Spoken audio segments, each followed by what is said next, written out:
Streaming it. Majenko Tech's finest.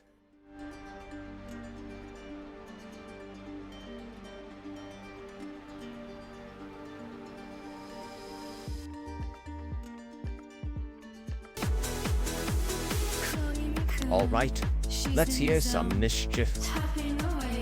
She's got her own throne, buzzing keyboards, wires to go. Welcome to Majenko's, let's start the show. Click, click, click, she's ready to strike. Dancing on streams, cutie like raccoon power, shining bright. Second tunes, all through the night.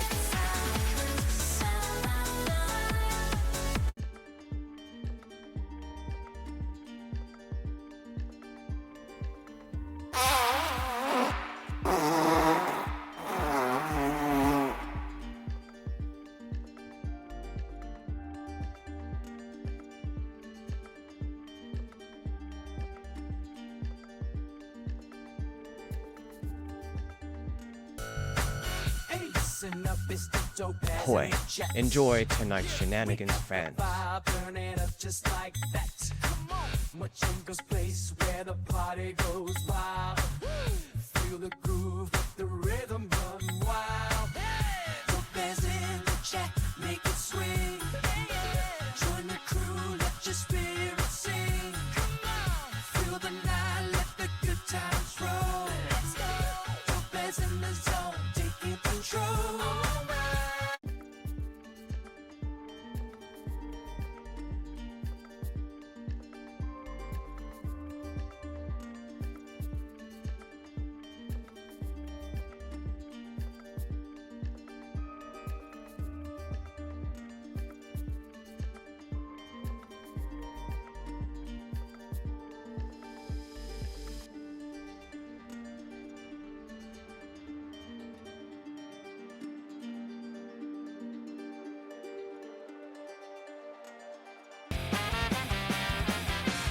It's a pleasure having you back. Jump in the ride, let's hit the road. Jeep is here with the tail to unload.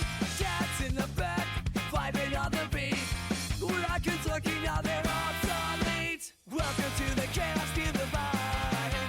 Machenko stream, we're alive. Get hydrated. Let's Time to take advantage of our sponsorship and keep that brain fog clear. You might find something else more intriguing at Majenko Tech's Discord. Join here, https://discord.gg/n8y53y2f. Enjoy. A swarm of dead insects.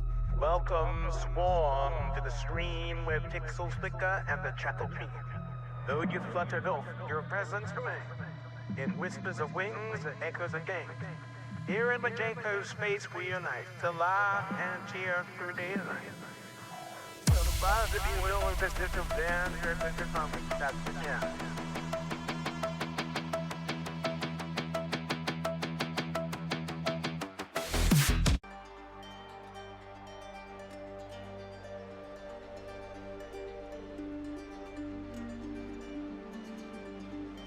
Much appreciated. I try to provide you with entertainment.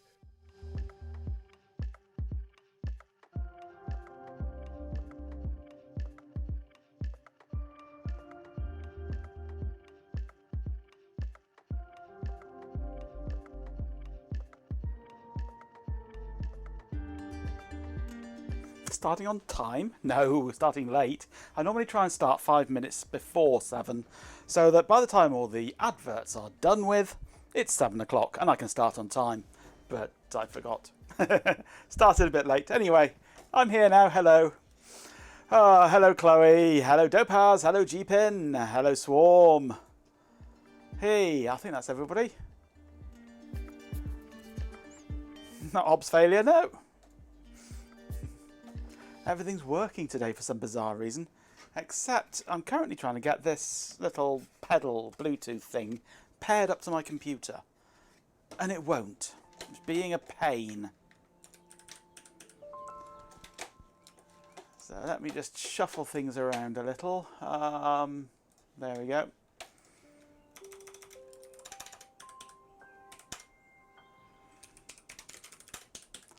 The problem is, Bluetooth control wants me to enter a pin number, and I can't. It's a pedal. It hasn't got buttons.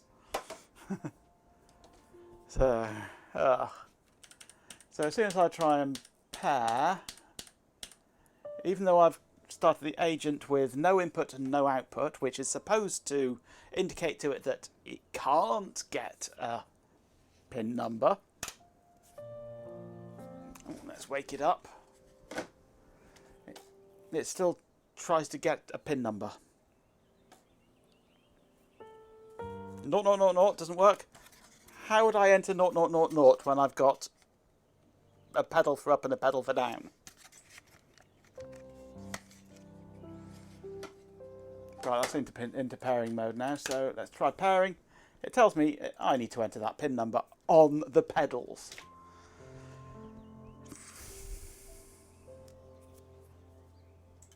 And I can't, obviously. How do I type 779445 on this?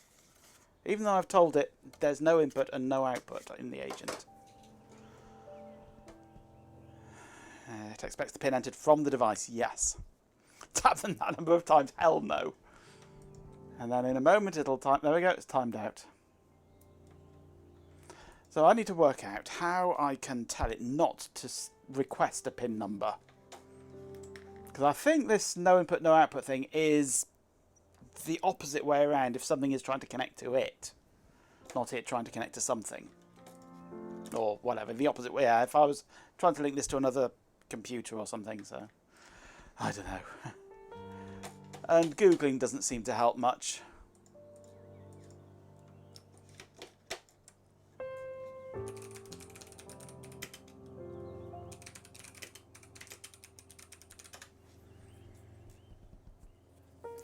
Everything just tells me to use no input, no output on the agent, which does not work.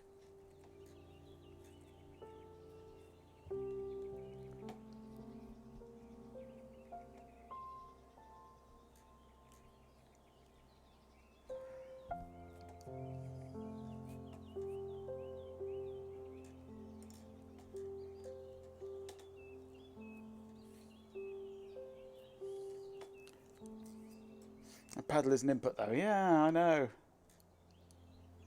I connect it perfectly to my tablet all the time. But, how can I just turn off this pin request? Generic keyboard. Hey, Cobb. Only 8 minutes late telling you. Princess Fuzzy Butt. Glad to have you join in on this tinkling. Well, Cobb, it's your own silly fault for leaving Discord. If you'd remained on Discord, you'd have been notified. Time, I think, for some cider. Today's cider, Aspal Premier Cru Cider. And has the music died? Oh no, it's just being quiet. An elegant extra dry cider with a light floral aroma. It's a weak one, this one, only 6.8. It's like drinking water.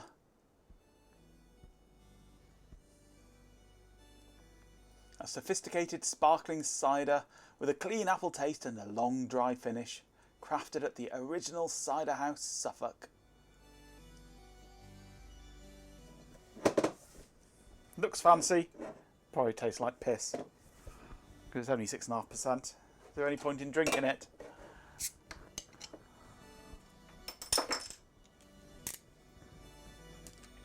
Have I ever had Amstel? Ooh, have I ever had Amstel? Not for a long time, because I can't drink most beers now. Have I had Amstel? I might have done at some point in the past.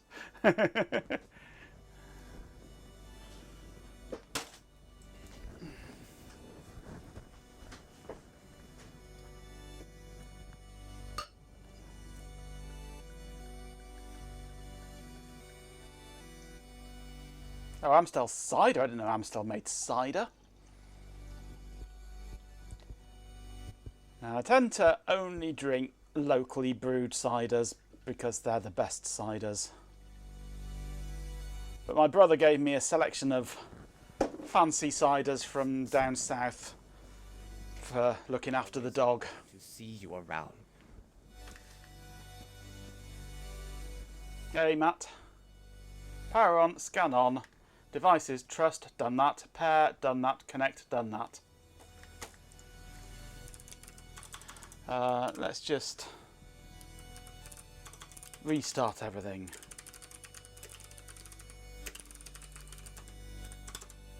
Okay, Bluetooth control, power on. Okay. Scan on. Wake up the pedal.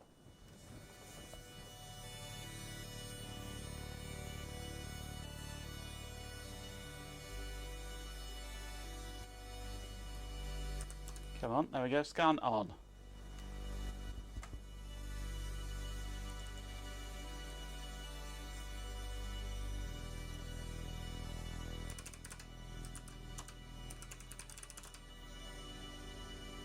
That is the device. Then I go trust that. Trust succeeded. Pair that. Attempting to pair. Enter pin code.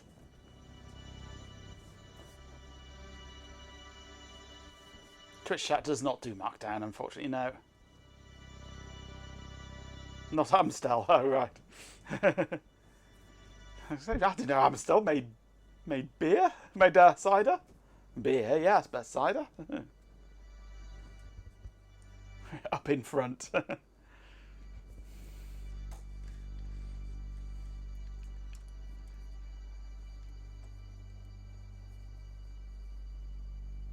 Elska.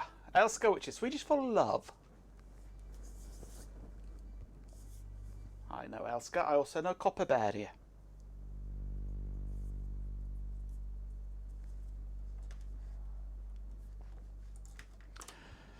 So I'm currently at a loss.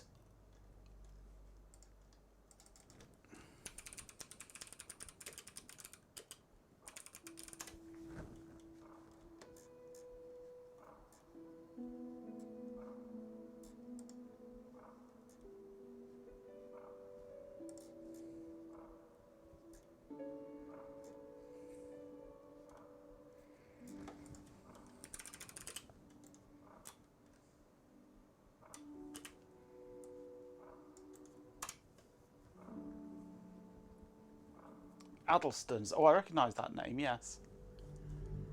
Ah, this is going to be doing something else.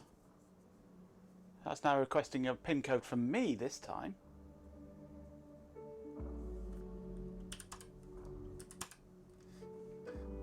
Not working though. Perhaps I needed another 0.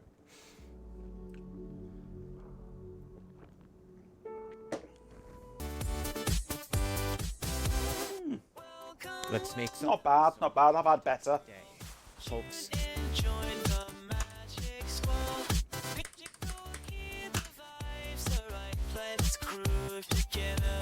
Go on, connect, will you?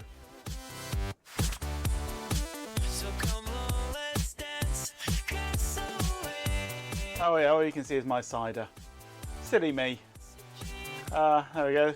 Not much else to see. It's got to a stage now where it's actually asking me for a PIN number on this end instead of that end.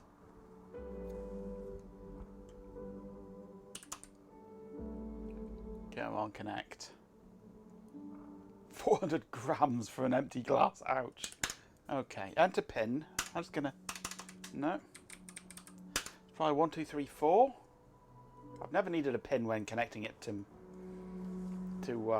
my tablet. If I don't give it a PIN, I can't not give it a PIN.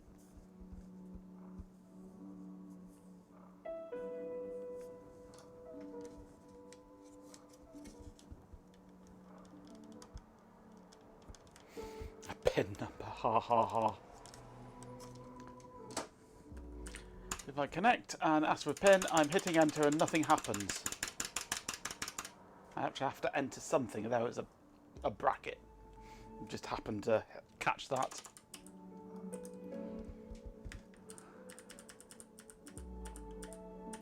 So let's go agent off. Agent no input, no output. Okay. Wait for the previous connection to time out.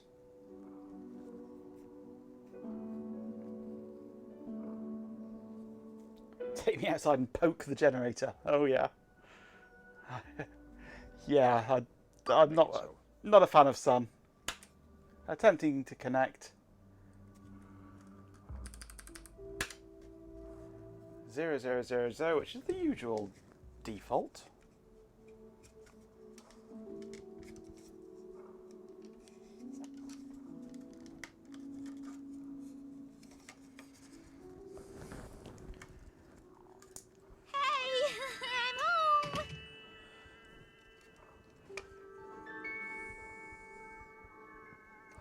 No mention of a default anywhere on the unit itself. No, yeah. Connected, no. Right. It's time to abort your whole friggin' species. Attempting to connect. I shouldn't need to enter a PIN number, I've trusted it.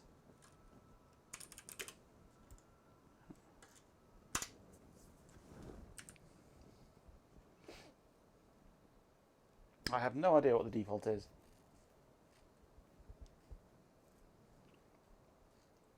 This is... Now, this is a force to be reckoned with. Swarm of Dead Insects says. Tier 1, 100 Bluetooth. It's slow and confusing, but at least it's unreliable. Absolutely. This is a Donna Music DMB-1 from www.idonna.com.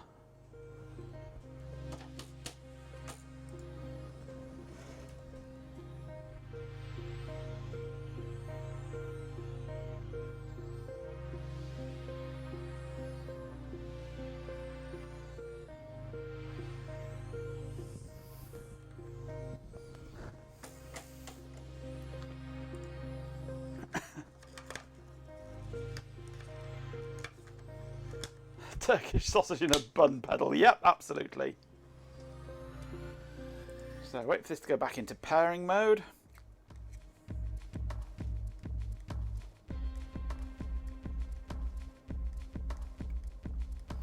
Anyone else suddenly fancy a kebab? Hell yes. If I try and pair, it wants me to enter the code on the pedal, which cannot be done. If I try and connect, it asks me for a code and then doesn't connect. I have a specific reason why I want to connect this to my phone. I have used this on my computer. I have used this on my computer before. But it won't connect through this specific program.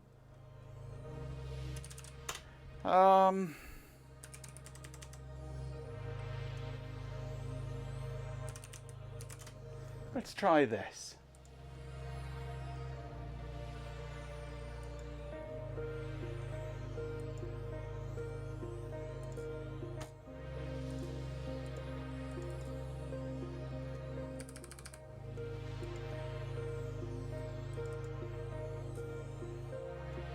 This wants me to enter it as well.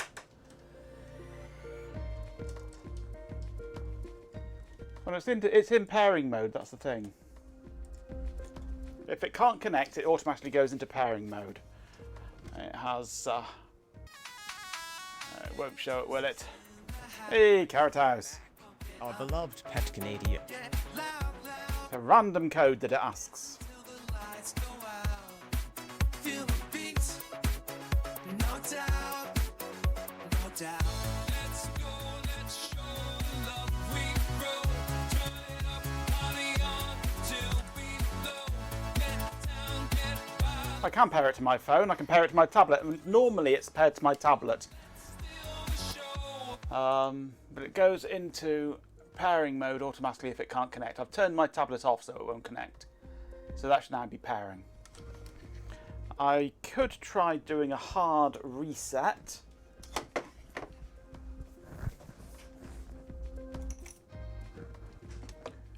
Which entails pressing that in there.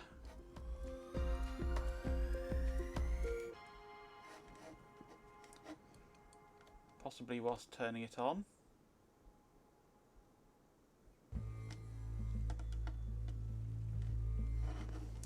That should have reset it, hopefully. It's gone straight into pairing mode anyway without attempting to connect.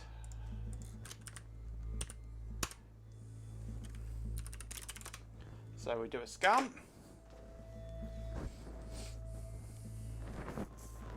Oh, I know it works on other systems because I use it on other systems, but I have a specific reason that I want to connect it to my computer, which is that I use this pedal on my computer to control my camera for taking photographs when I'm archiving.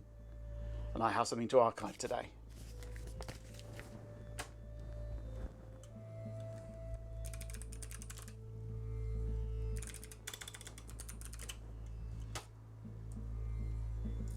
Because it means I can then activate my camera hands-free.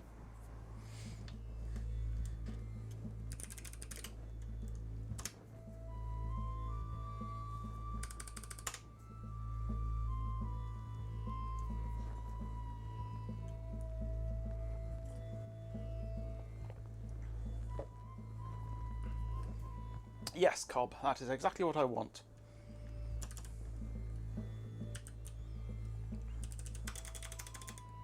And I'm sure I have done it before.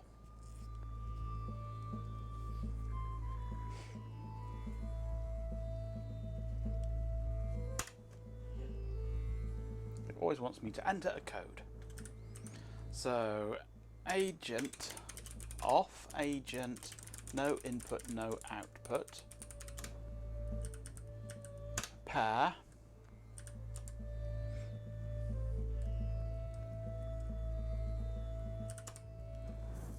Apparently it's trying to pair already.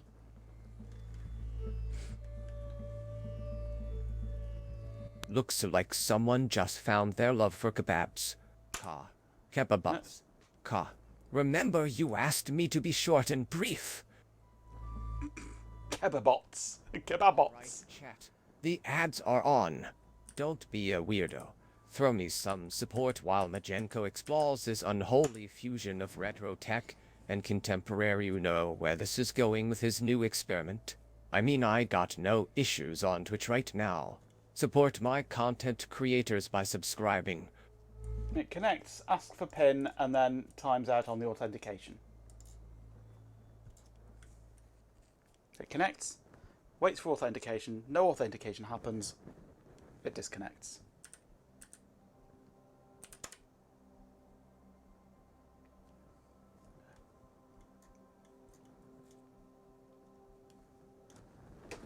It's gone to sleep. Wake up.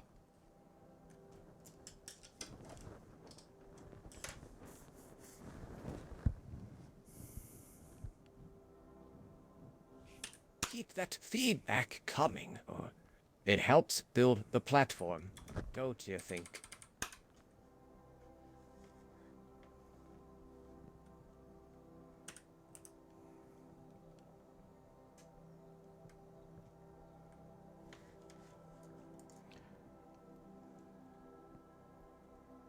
Let me just scroll back. Agent, no input, no output.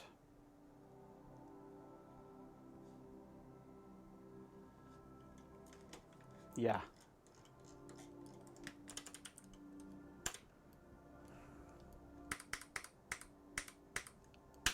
Let's try 6 zeros. Nope, it never comes out of pairing mode. Restart my system? No. Because that would mean restarting the stream. I've already done the next best thing, which is restart the Bluetooth subsystem.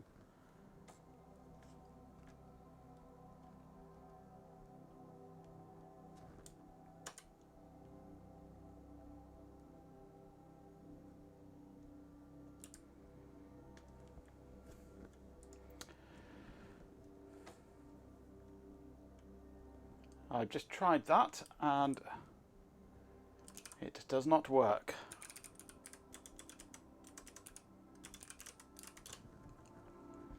Select a device, pedal, next. Does exactly the same thing. Please introduce the pin in your keyboard when it appears and press enter.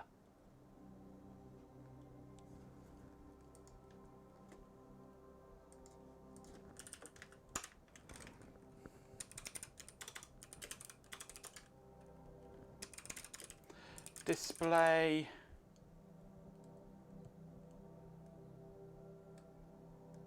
Yes, no.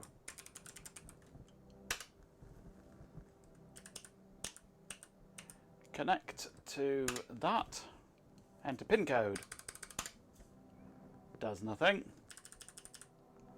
I try and pair. It'll ask me for code.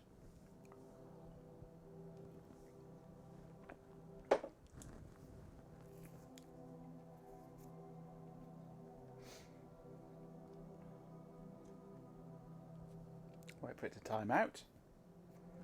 I shall try pairing and it shall probably ask me for a code.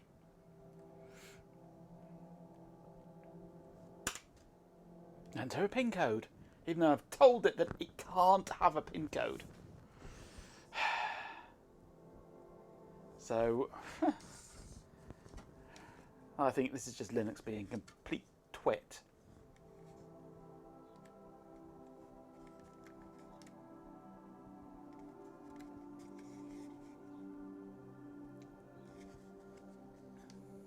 Yeah, it asks me for a pin when it should know not to. Open bug for blues. Registering an agent with no input, no output capability no longer works.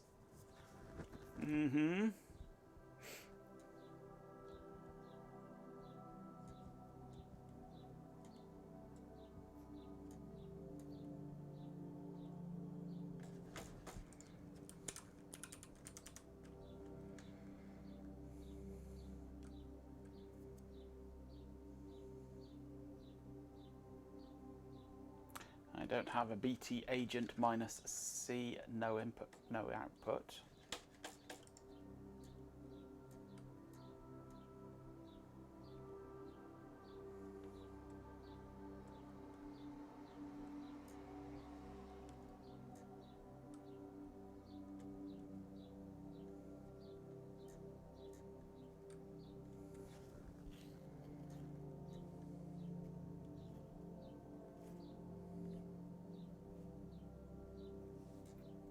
Always a pleasure.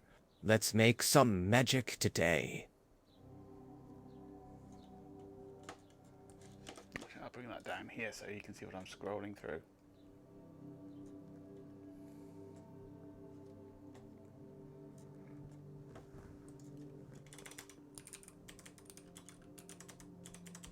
Actually, I'm not using Blues, I'm using Blue Devil, or Bluetooth control. Well, the Blues is installed, so yeah, that's all part of Blues. 583.1, and this was in 5.5. Or 5.55, and I'm on 583.1.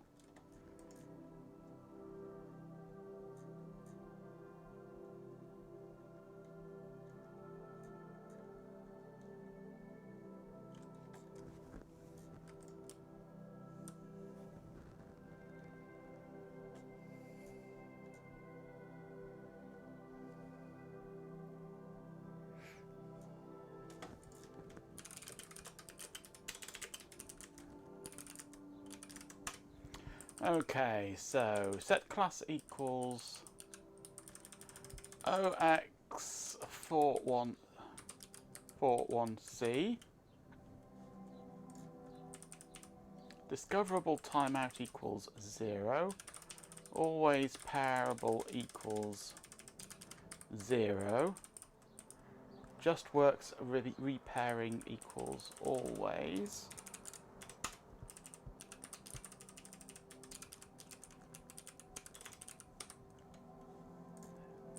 Restart Bluetooth D.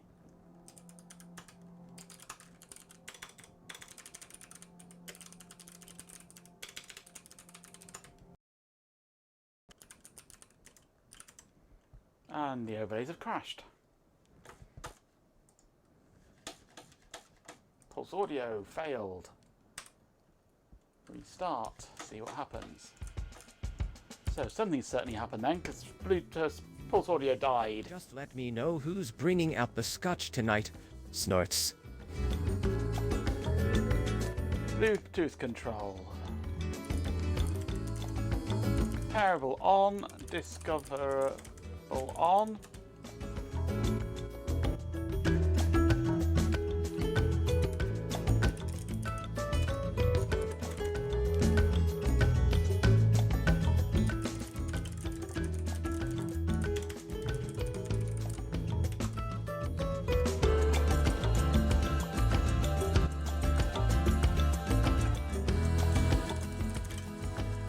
Trust it. No controller available.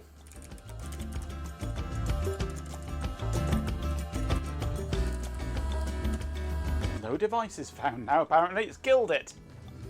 Pulse audio is a pile of crap. Yeah, but necessary.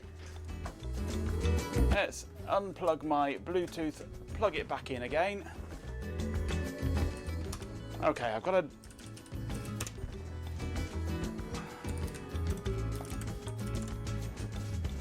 Okay.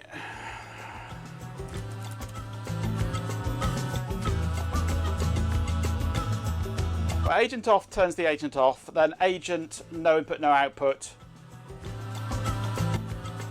turns the agent on with that capability. If you turn agent on at that point, it says agent's already on.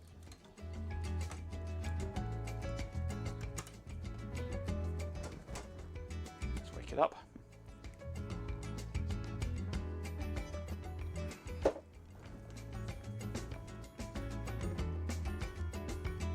Oh, Pipewire is what I use, but Pulse Audio is still in existence, interfacing with it. Pipewire emulates Pulse Audio. And killing the Bluetooth made the whole sound system shit itself, basically.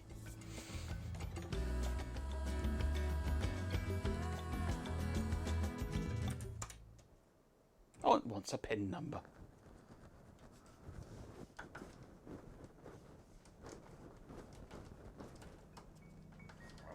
But I can't press anything on it because it's not obviously typing.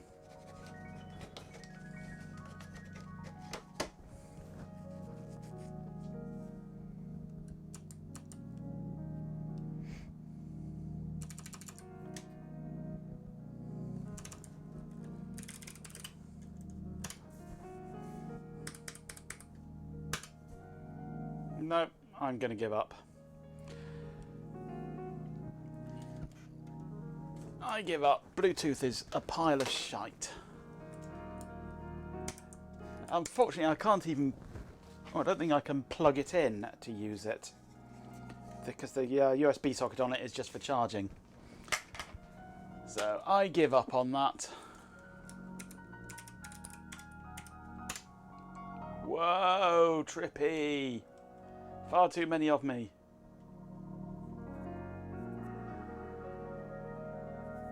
Yeah, I tried display yes, no, and that made no difference whatsoever. It's like it just completely and utterly ignores the whole setting.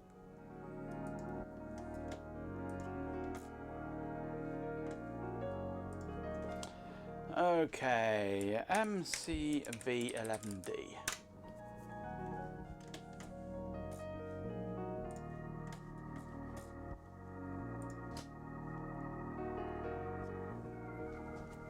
Right, let's do some archiving, because I have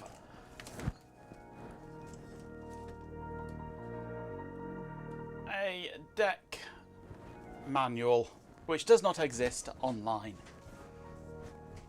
The MCV11D.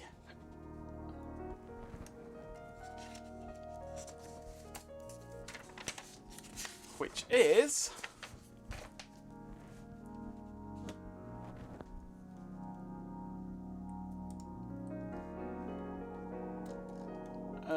hang on, where have we gone? It's all whited out. Go on, thank you.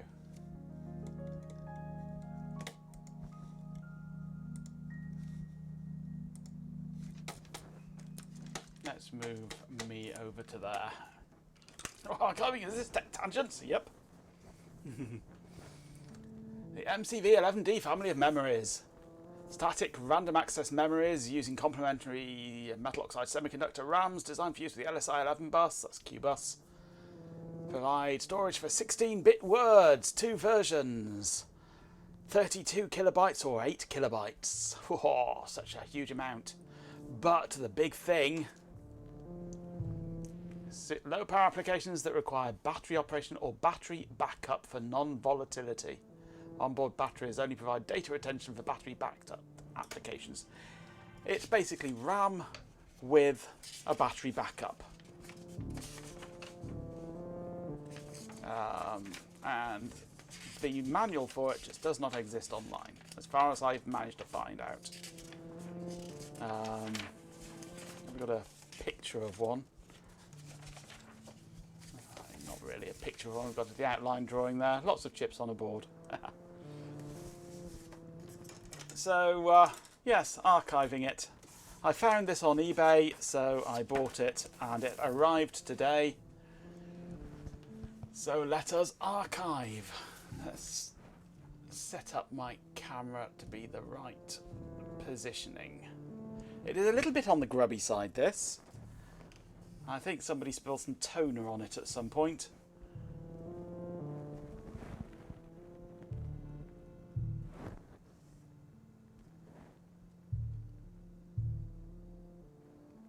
Actually, let's try. Let's try autofocus on it.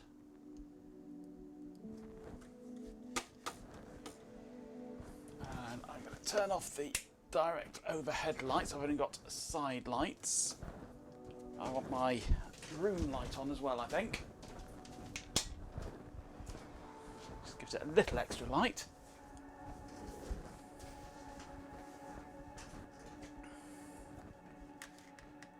You should be shoving 9-volt batteries into your RAMs, absolutely. Let's go 50. No, let's try 140. Little brighter. Let's try 120th. There we go. That's pretty good. Alignment looks okay-ish. Maybe bring it this way just a touch. See if it gets a bit... No, maybe the other way. Push it back that way a bit.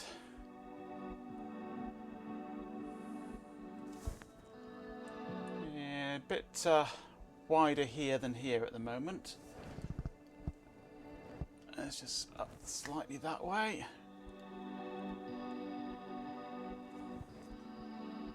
Back just a fraction.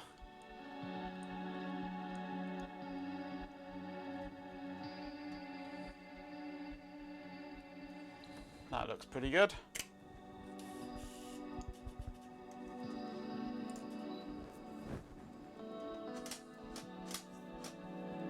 Have we ever left the topic of room 454?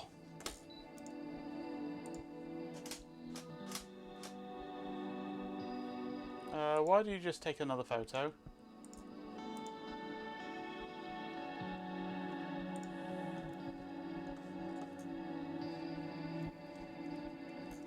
Right, let's see what happens when we crop this.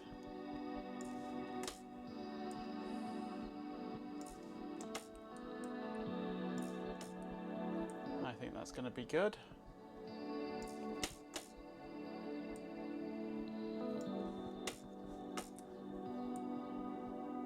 Yeah, the alignment looks reasonable.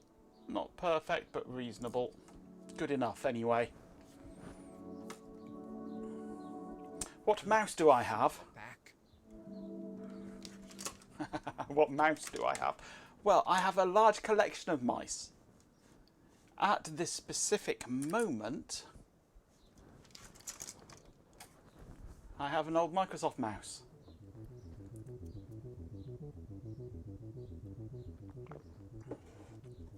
Close enough for government work, absolutely. I have the... Which version is this? Where have my other glasses gone? There's a pair. This is the Microsoft the Wheel Mouse Optical USB and PS2.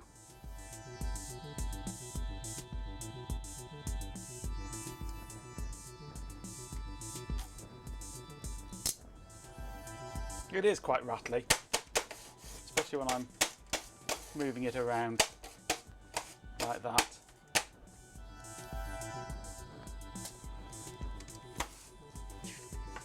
Okay, so the first page of this book is blank. Now normally I would like to in some way hold this down and then activate it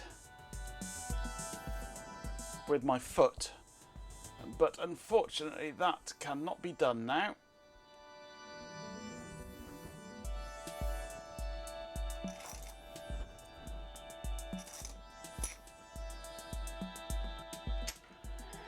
If I can just hold that down just like that.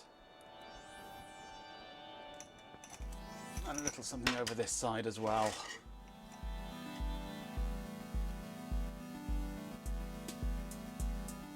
There we go.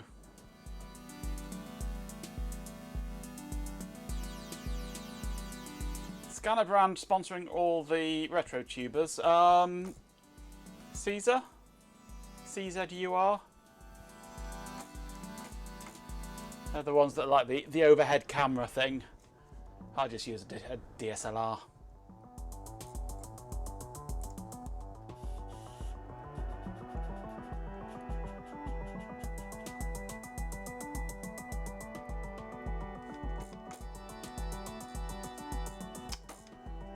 Stupid program.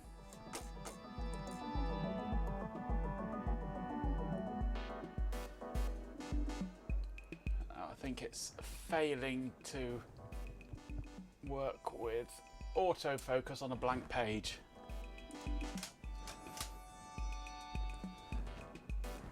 Yes, it can't autofocus on a blank page. Break it down for you. Ads are here. So actually what I'm going to do is bring the other page over,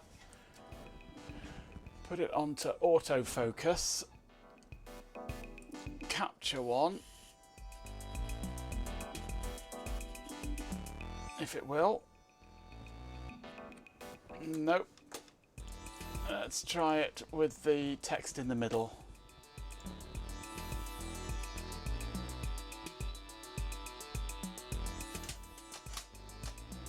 Okay, that's focused. Now I shall carefully, without moving the camera, turn off autofocus. Okay.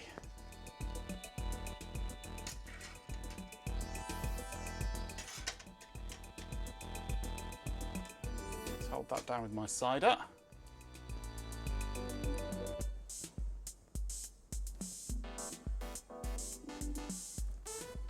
Your support helps us grow the content ecosystem.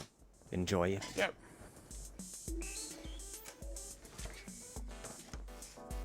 You have an old Epson overhead camera, uber crap. Yep. I have flatbed scanners, but I don't like them. I've got an Epson Photo 16 something or other in the cupboard. It works well enough, but I find them awkward for this sort of thing. And I've got the scanner built into my Canon printer, which is shite. But with a DSLR, I can just so much more easily just position the page, take a quick snapshot of it, done.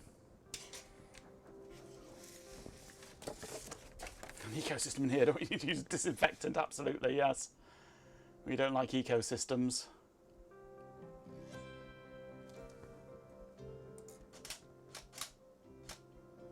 And a DSLR is plenty high resolution enough for simple document capturing like this. Not like you're doing photo quality of scans.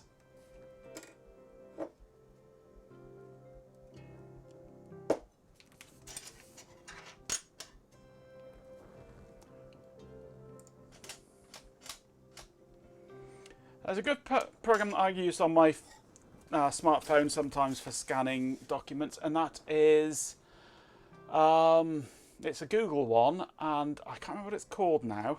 I think it's Google Photo Scanner or something, and it takes multiple pictures. You sort of take pictures of the four corners, and it sort of stitches them together into one good clear image. It's a really clever system, actually. I quite like it.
That sounds useful. Hot Rocks?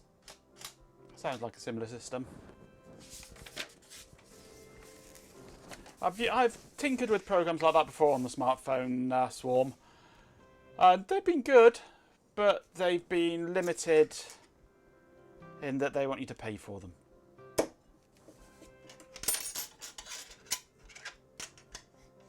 And things like that, so...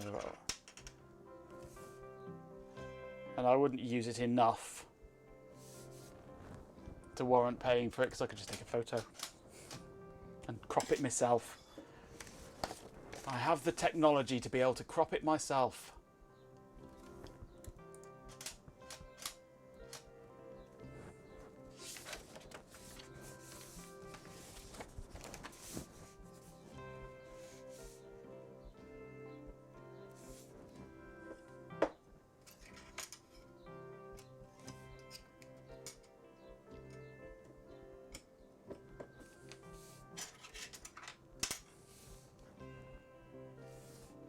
Yeah, I'm not willing to pay for an iPhone. Not just because they're expensive, but also because they're Apple.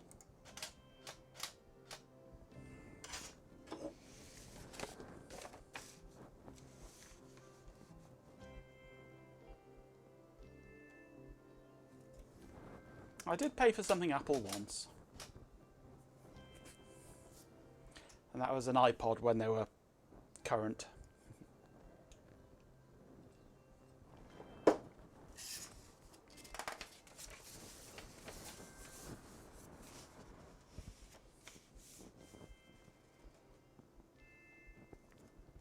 Had the iPod for so many years, I ended up replacing the screen, replacing the battery,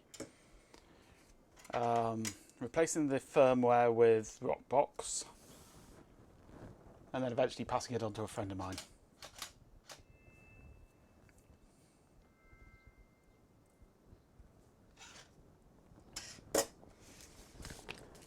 Use an iPod in the Mondeo, otherwise it needs a less than 2 gig USB stick. Is there such a thing anymore? Can you get USB sticks that are under 2 gig? To answer that,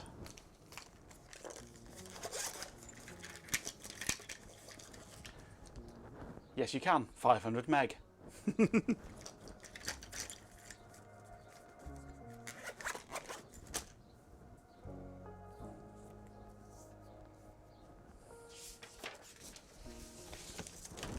You have no music in the van. How do you survive?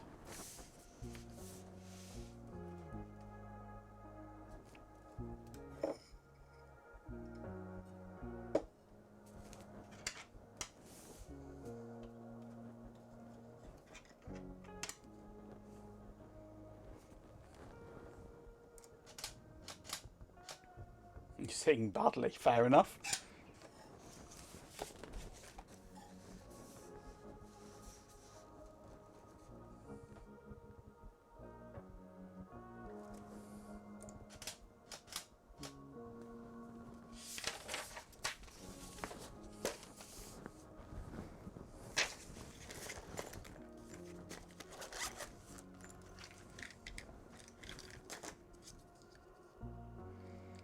I have a 128 megabyte memory stick duo. Does that count?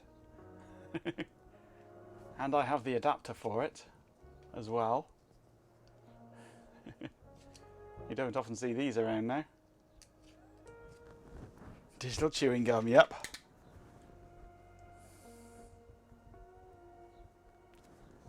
Right, I was just doing this page, wasn't I? Looking at the picture that's down here. You distracted me now and I can't remember where I was. Yeah, I've just done that page, so I'm on this page now, yeah.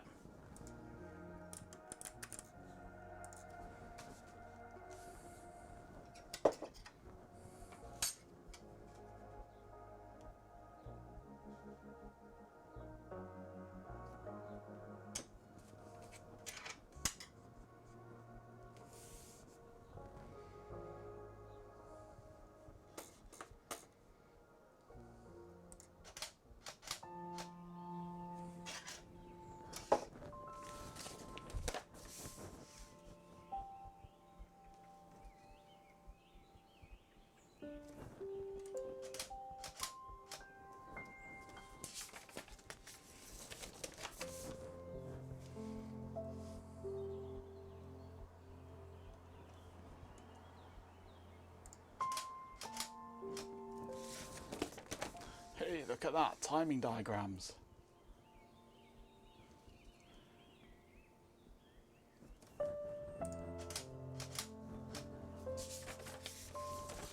Two gig is the maximum it can use for USB storage. It takes a 16 gig SD card for the sat-nav maps.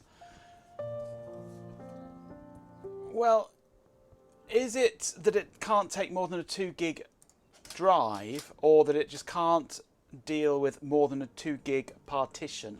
Because you could probably take a larger card or a larger stick and just partition it for 2 gigabytes, and it'll see it quite happily.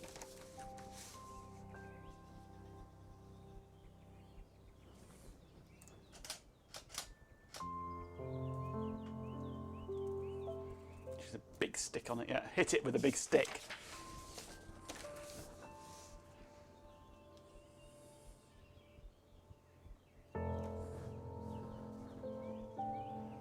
Or as Doctor Who likes to say, something here is not right. Let's poke it with a stick.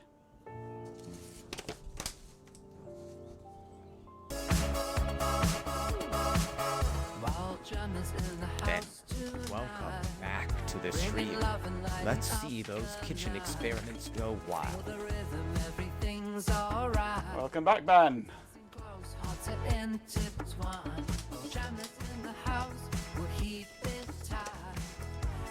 We're archiving today, Ben.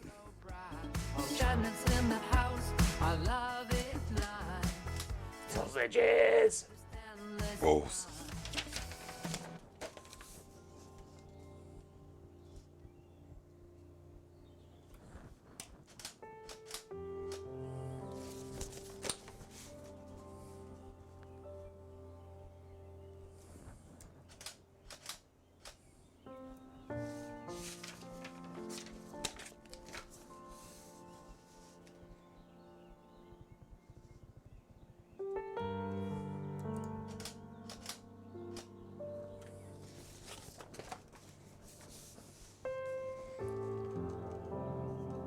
Swarm, did you have to? Did you have to, Swarm?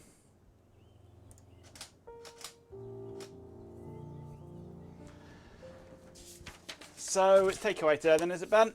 We were talking about kebabs earlier, just to whet your appetite.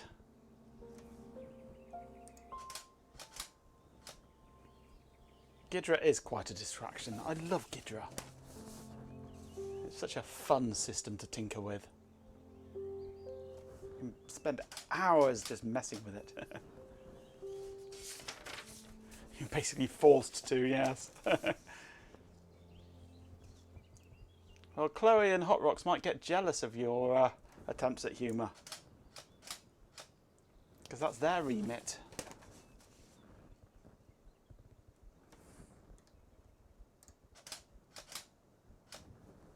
You might have some noodles in the freezer, fair enough. I don't have a Donna, I have a Donna pedal. A Donna music pedal that won't pair with Linux, even though it has done in the past. Hey, graphs.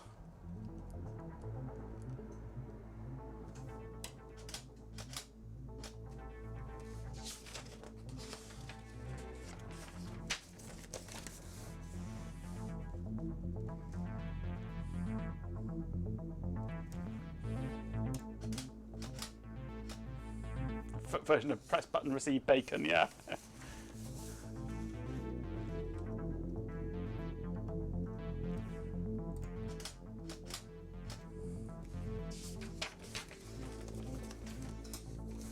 I don't have a kebab, but I do have cider. It's okay cider. I've had better.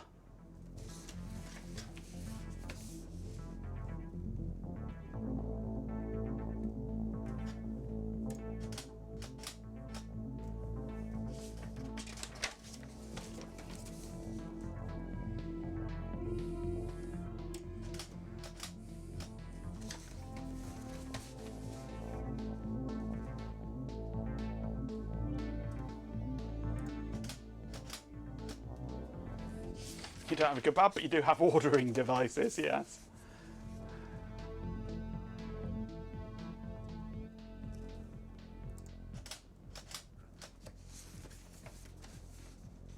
We're nearly through to the end of this book now.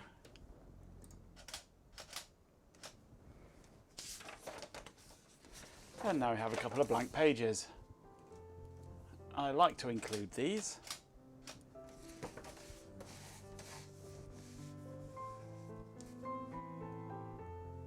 They're not strictly necessary, but what the hell. And finally, the nice clean back cover.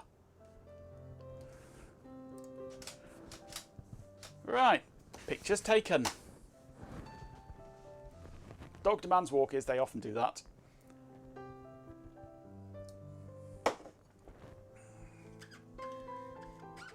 Go try adjusting your pun levels.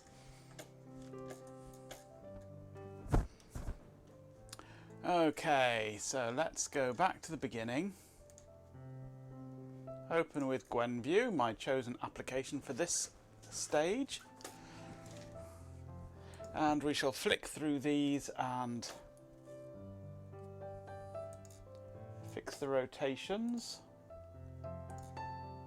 which should be alternating left-right.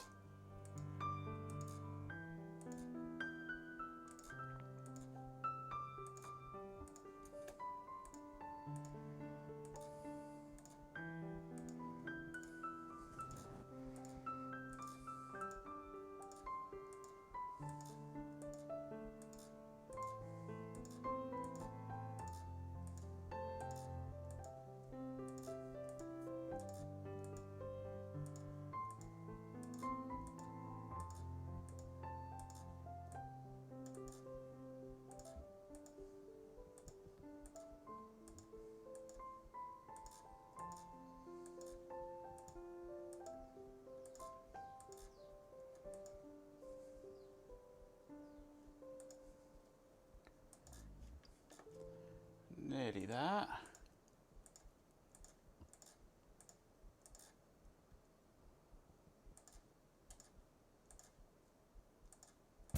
Left, right, left, right, left, right, left, right, left, right, left, right, done. Okay, now we get to crop.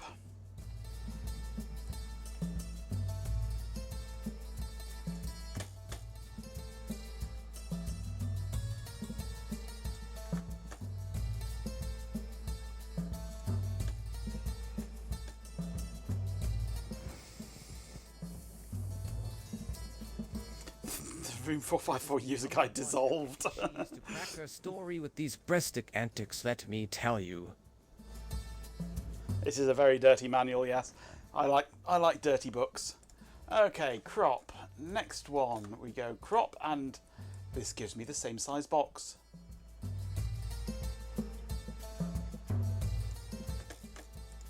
So actually, I should... Let's undo this. Go back one, undo that, because I need to crop this slightly smaller, I think.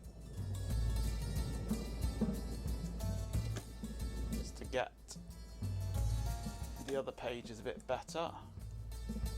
Okay, if we go for that size and go crop, we go right, we go crop, I can then get that one just like that and go crop, and it's a nice clean page. Next one, crop. We shall take that portion of it. Next page. This way I get every page the exact same size, which is ideal for a PDF, really. Like dirty books, crop. Well, yes, I want to be in them, yes. Soon whip it into shape.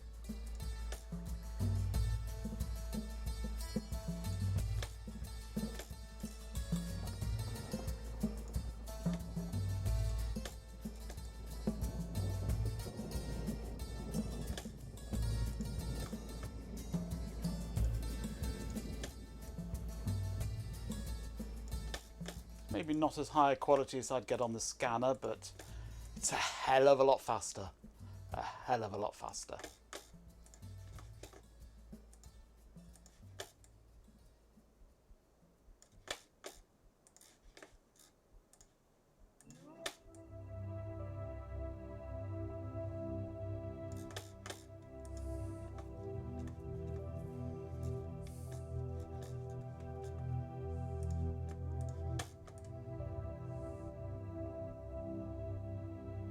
Support Magento Tech and your other favorite streamer.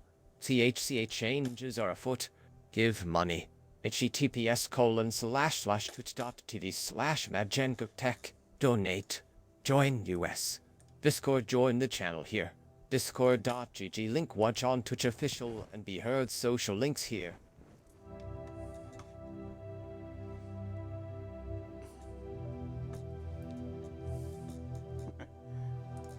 You haven't abducted a Kevin, have you?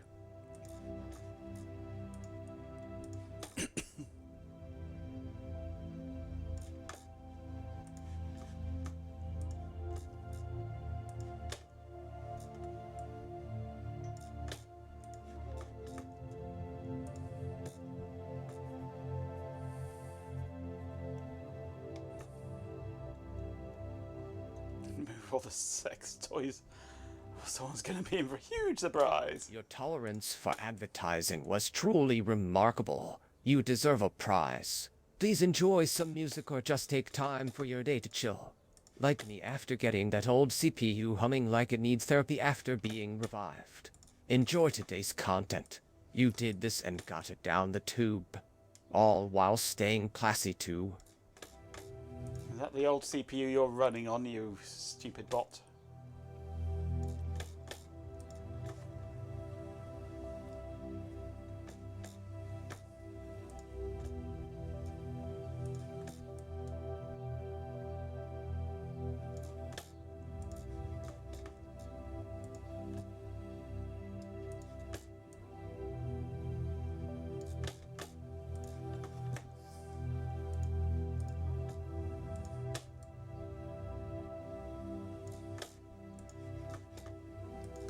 A Caesar document scanner thing would be quite nice.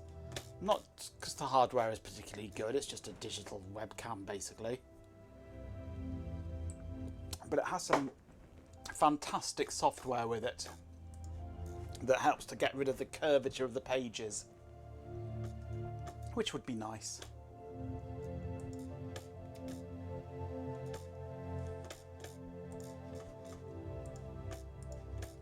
I'm sure there's something open source I could find that does the same thing, though. Nice.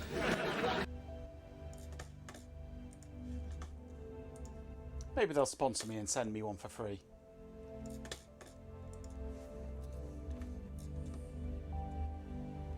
Me pretending I can't see anything what's going on in chat. Of course I know what's going on in chat. I know everything. I have eyes everywhere. Except in room 454. And I don't want eyes in room 454, thank you very much.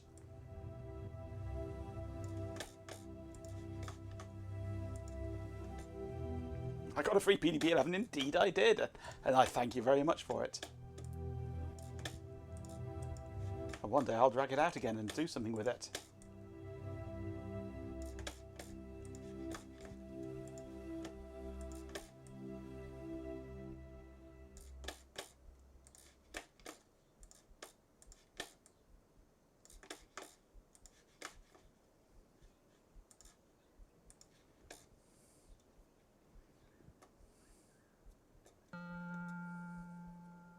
What more Phoebes do I need now? Stupid question. Anything I can get my greasy little mitts on.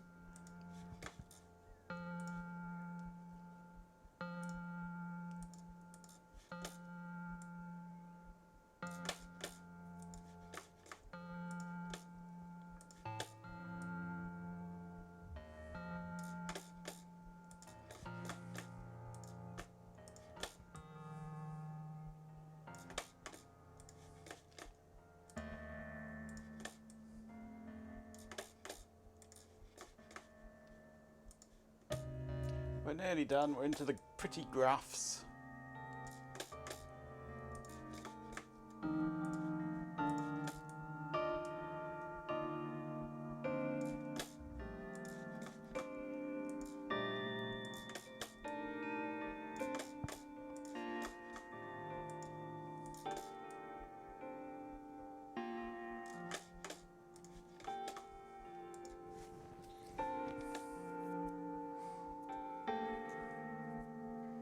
Shouldn't I be creating a convoluted Python script to do all this for me?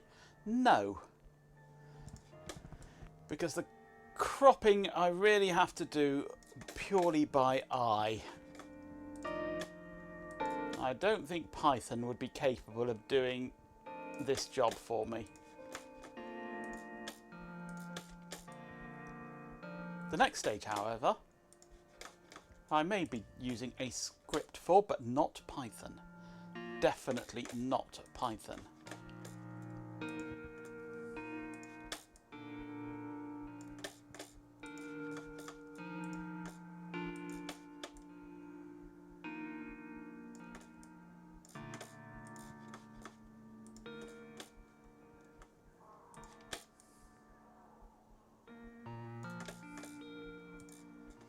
There we go, all cropped. So we'll go save all saved.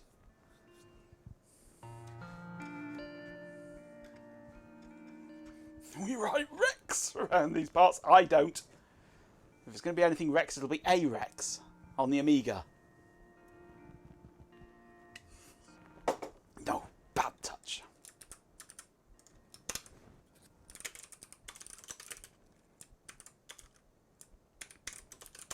Okay, a bunch of pictures.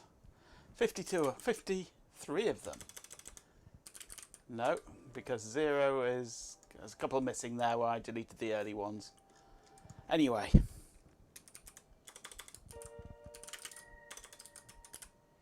If I look in my bin folder, I have an auto white and an auto gamma script.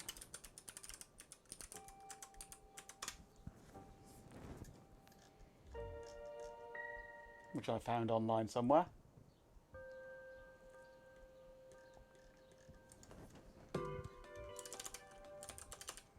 So for A in star.j, capture star.jpg, do auto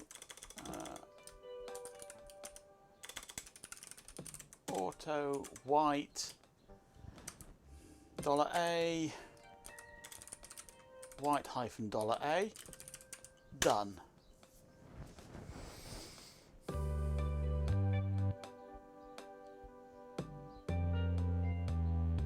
You're okay with that approach? Yep.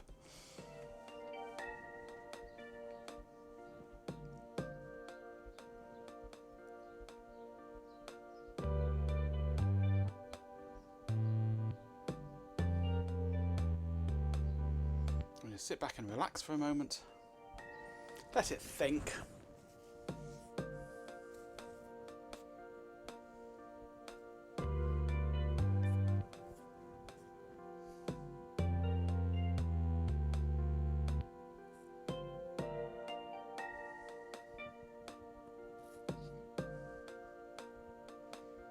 Still thinking, I hope. The script thinks more than the bot does, indeed. It's cleverer than the bot, that's for certain.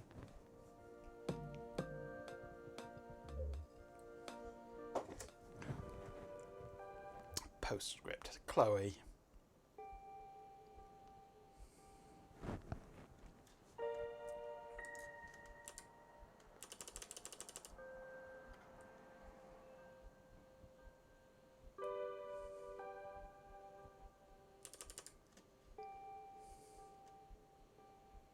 I'm not sure how many times this script calls convert.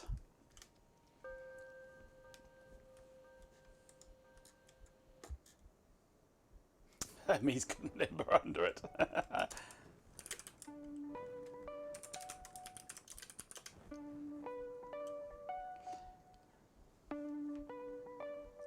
Looks like we're on to number 14. Let's see what the results of this is going to be, though.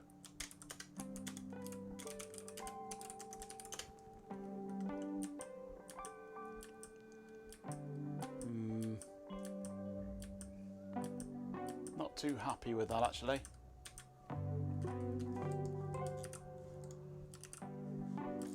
Let's cancel that, if it will. There we go.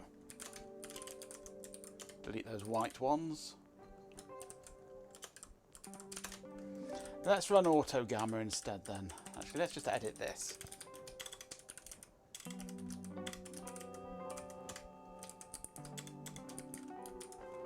Convert magic. Okay. For A in capture star.jpg echo $A /bin/auto gamma $A gamma -$A. I've got a feeling actually I need to add something else, don't I? Color mode. Oh my.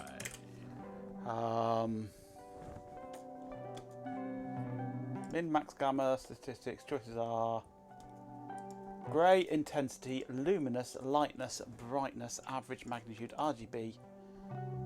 Default is luminous. I'll try the default.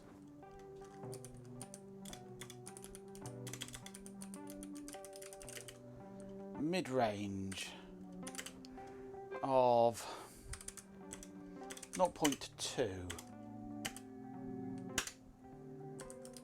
Oops, I forgot the do. I forgot the do. Okay.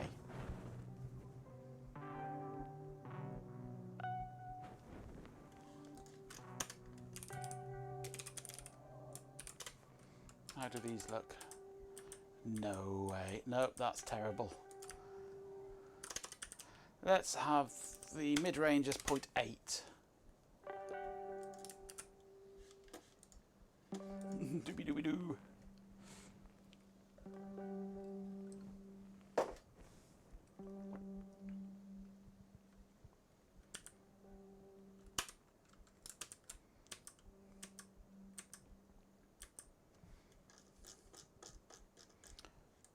That looks pretty good.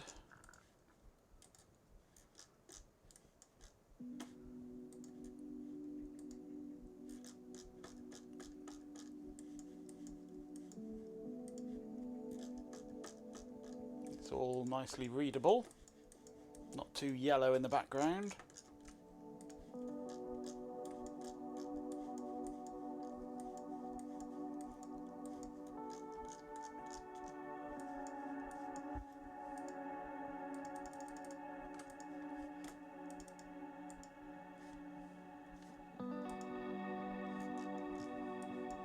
It's got rid of some of the dirt as well, which is good.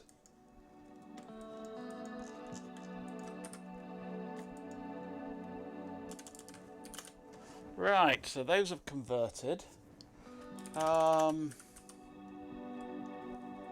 Now, what I want is...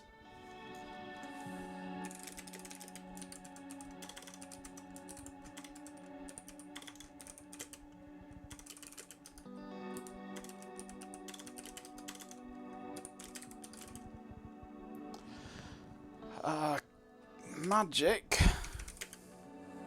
$A. Now, I can't remember what I need here.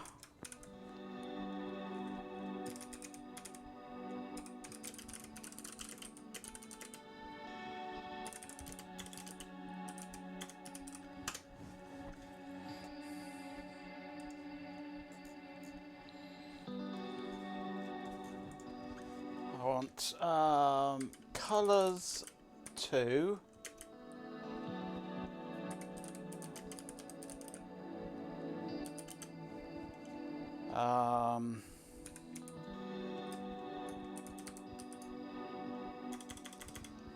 No, I need the file name now, don't I?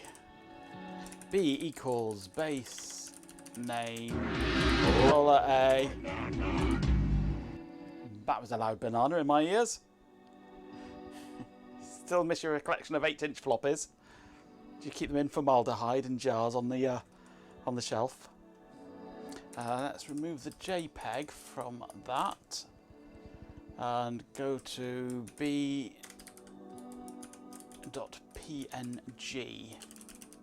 See what that does.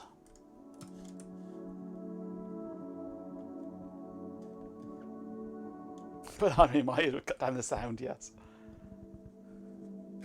That's okay, Matt. I'm always looking at dirty books, yes.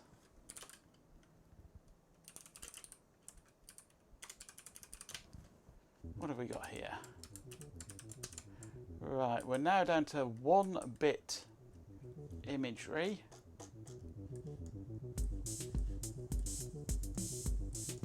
Which is looking okay there.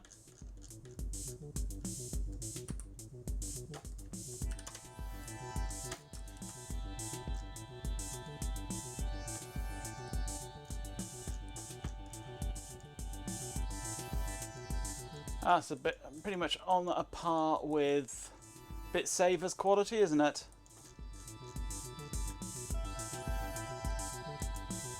It's high enough resolution for government work anyway.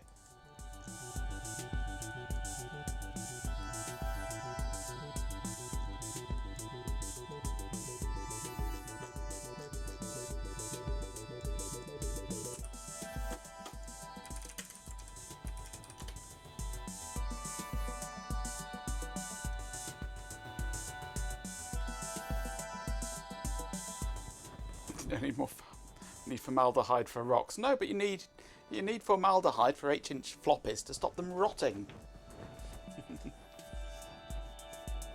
Plastic boxes for the small ones, yeah.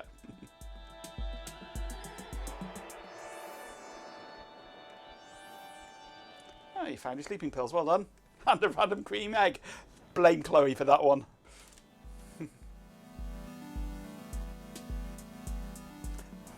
Party well tonight, yep.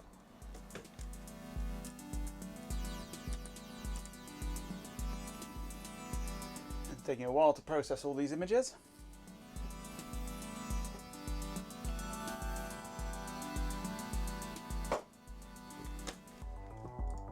You're not picking up on my innuendo, are you, Hot Rocks?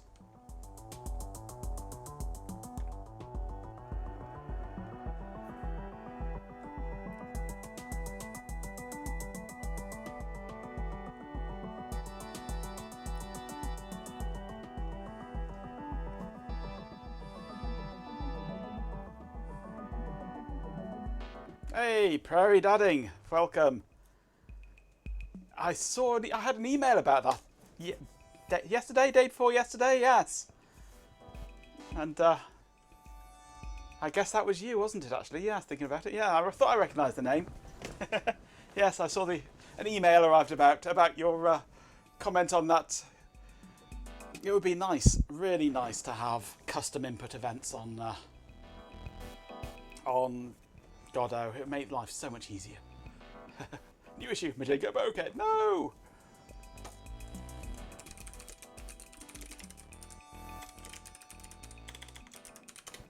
An issue that I opened ages ago. Feature request.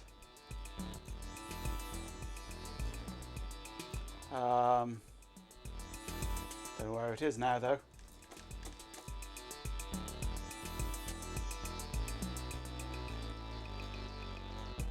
Oh, didn't you? Oh, I'm sure I recognise the... Maybe I know you from somewhere else then. Where's my emails gone?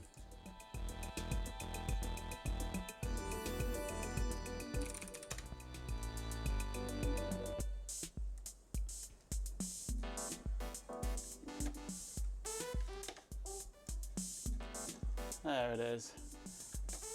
My submission. And yeah, I had somebody... A 3D camera controller class that is mapping mouse clicks in the world into entity or terrain click events. Right now I'm sending these out signals. Realised I should get rid of the signals by creating an input event subclass. I'm passing it into input pass event. Glad I found this proposal before I spent too much time on this. So yes, we're not the only ones. We're not the only ones that would enjoy having these custom input events. No, it wasn't you, it was somebody else.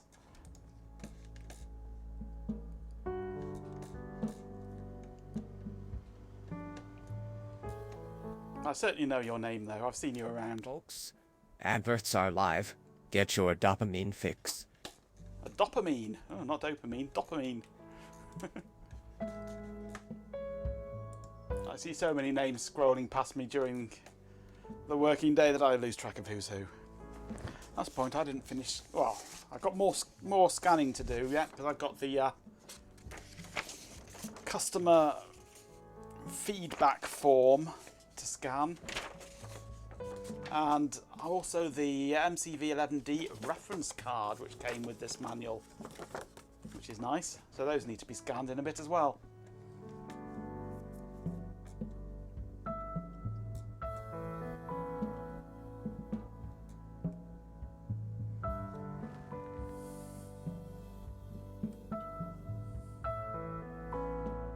Customer event party at Ben's. On my way. Oh, up to doing 47 at the moment out of 52. Folks, your continued tolerance of those adverts fuels this spot. Oh god, let's get rid of the adverts then. Till Majenko dives back into a technical adventure, whatever the fuck it is he's doing next. Who knows? Who the fuck knows? Nearly done, 50 of 52.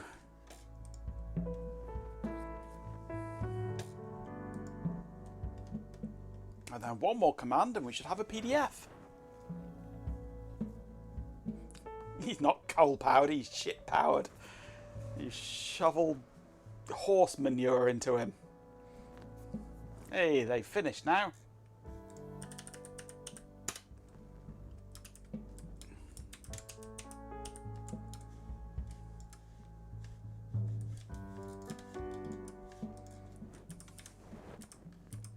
That looks reasonable enough quality.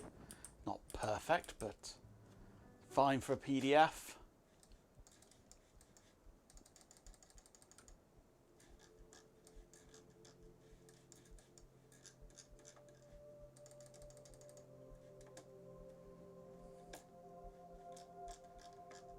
Oh, we've got a wavy pause. I like a wavy pause.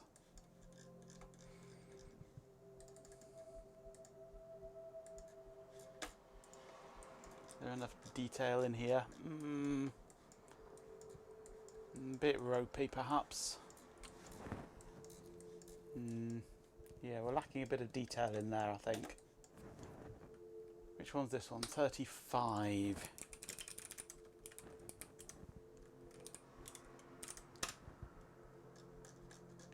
The original's got enough detail in it. So maybe our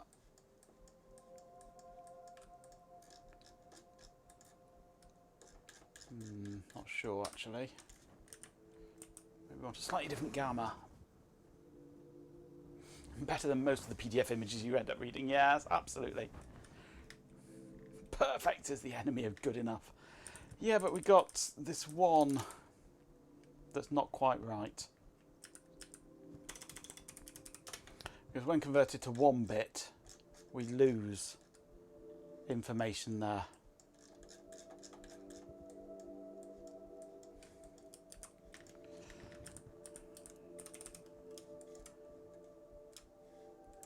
So,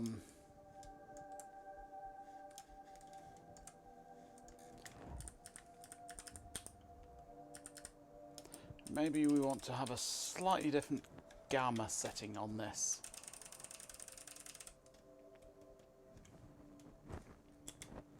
Let's take it down to 0.6, see what happens.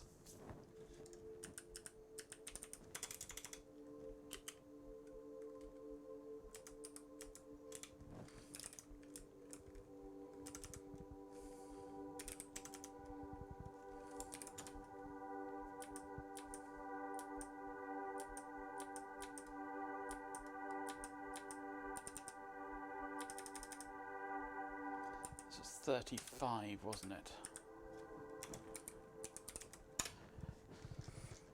How are we looking here? No, we're looking a bit fuzzy there, aren't we? Let's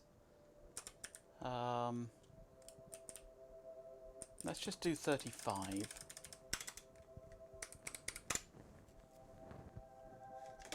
Yeah, that's a bit dark now, isn't it? So let's try upping the gamma then to 0.9. No.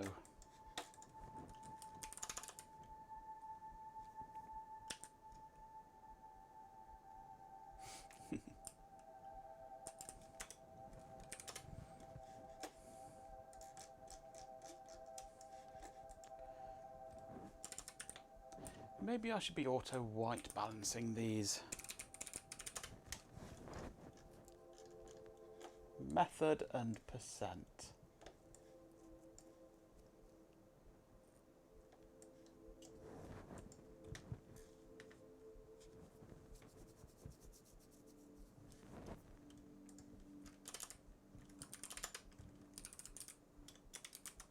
Auto white, capture 35 minus M for method. Let's try method of 2.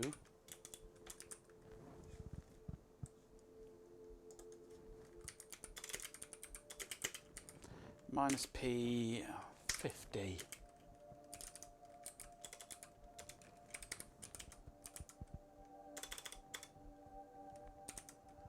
See what this does.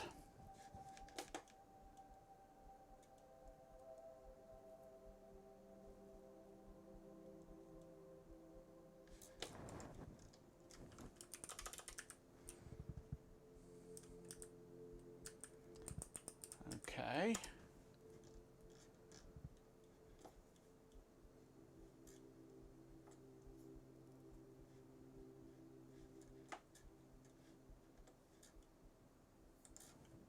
I think it wants the capture this side.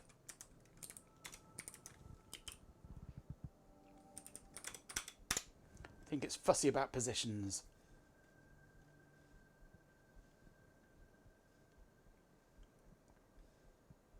There we go. How's this looking?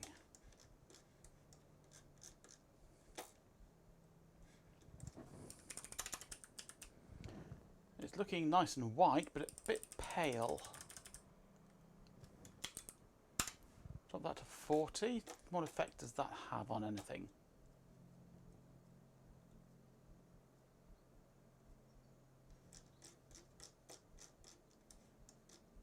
Is that better or worse? Seems like Ben just woke up after a 3-hour coding marathon and needs some more stimulating activity to start off his evening. Has he? News to me. Let's try 90. What does 90 do?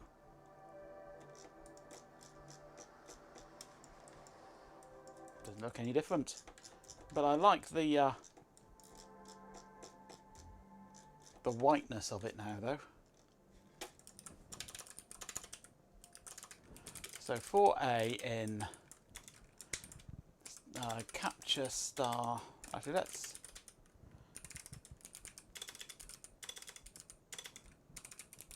edit this a moment. Okay. 4A in Capture Star.jpg. Do echo $A. Auto white -M2 -P90. $A white -$A. Done. Let that run. It'll take a while, that one. And then we'll try tweaking the gamma of those. See if we can get any clearer. While that's running, I went to the tip earlier today. Took a load of crap down. Had a delve around in the skip. And came back with a computer. As I do. It's only a pile of shite. It's a crappy Lenovo small form factor thing. But I thought I'd just grab it and pull it apart and just, out of curiosity, see what's in it and then take it all back down the tip again.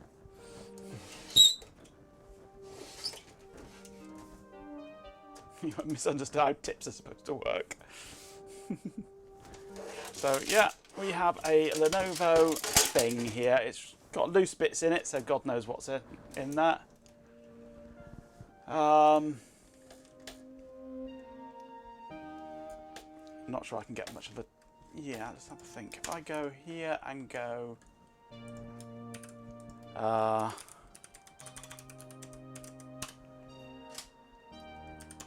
run that.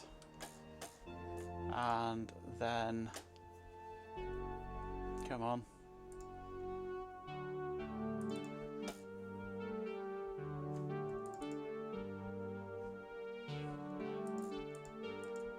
Come on, you can do it or not. Evidently not.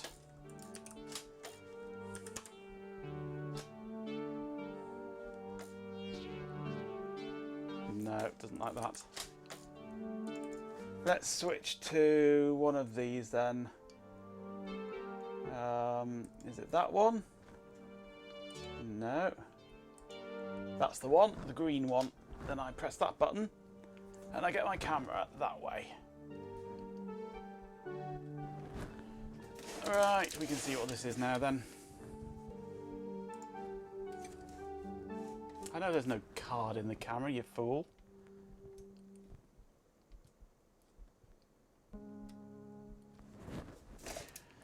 Anyway, this is a Lenovo something or other.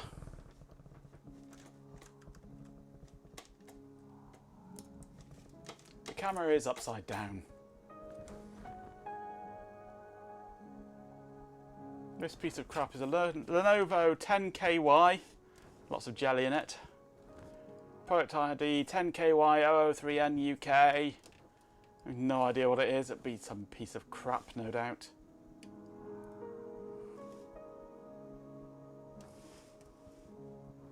The Lenovo S510. If that means anything to anybody, it means nothing to me.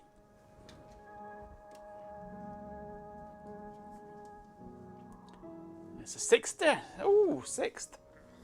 Interesting. That could be useful, actually. I might want to use this for something then. If it's the 6th gen. Where have I gone? Oh yeah, I'm over here, aren't I? So, let's see what's in it. It's obviously got things taken out of it. Hopefully just the hard drive. It's a doorstop, yeah. Aha! Right, well, all the drive stuff is loose, which is logical. This looks very similar to like every other SFF that I've ever seen. We've got a loose DVD drive.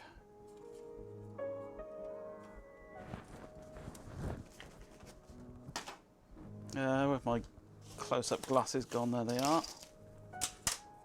Foot warmer, yep. This is a HL Data Storage Super Multi DVD Writer Model Gudon Alok 113 from 2016 with a nice red button on it. I like a red button.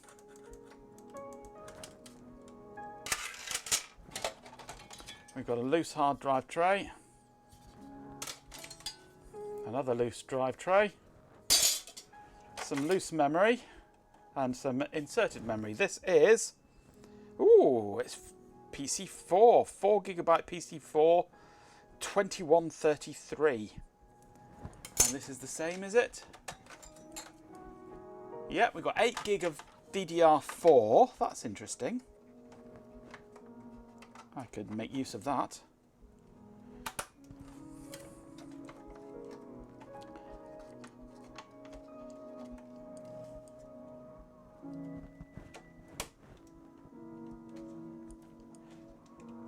Ben, you're getting as bad as Chloe now.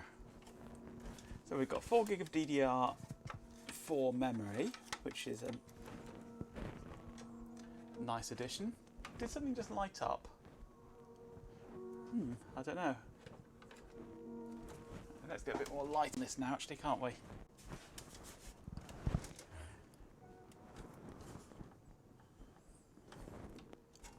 We've got our typical tiny power supply. A couple of loose screws. Oh, these are fancy special hard drive screws. They left the screws in here. That was nice of them. They left the screws kicking around in here for the hard drive. Special half-threaded things.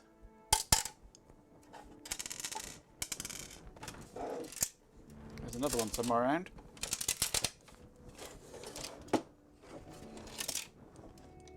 There it is.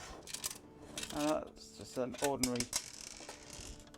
ordinary case screw, that one. Right. And the MFS bag. Let's have a look, see what CPU is in this thing. Oh, hello, that's finished processing now. Back over here.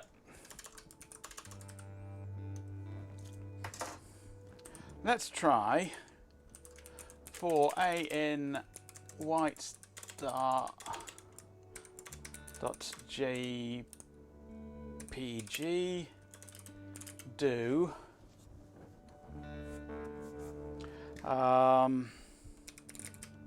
echo $A B equals base name $A dot jpg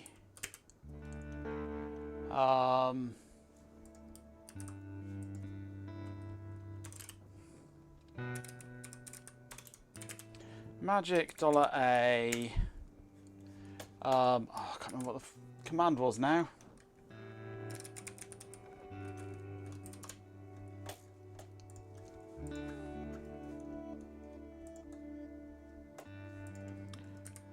Colors to type by level $B.png, and we'll leave that running for a bit. Right, where were we? Yes, we're just about to find out what this CPU is. Hopefully not an i3. It probably is. It'll probably be a junky i3.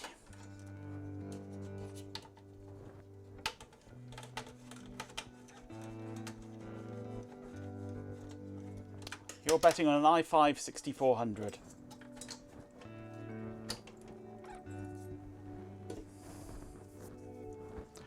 Right, let's get some tissue and some non-drinkable.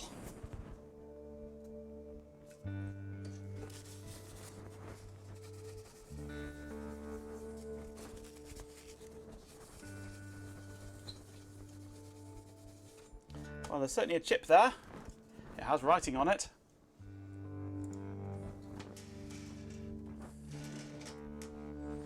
And where are we?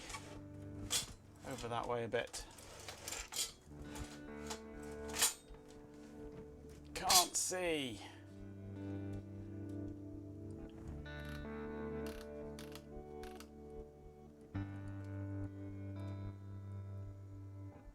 i5 6400. Give that man a coconut.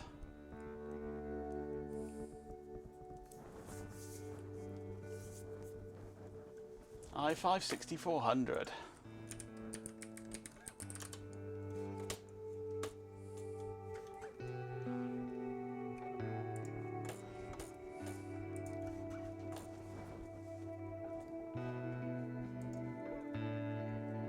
We have 4 cores, single threaded, 3.3 gigahertz.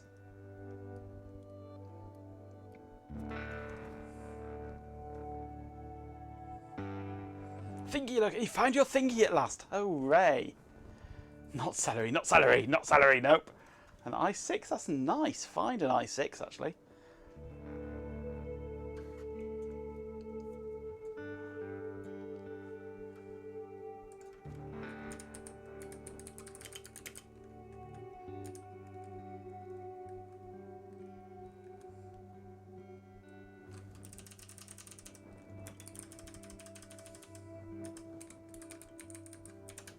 Compare it to my server.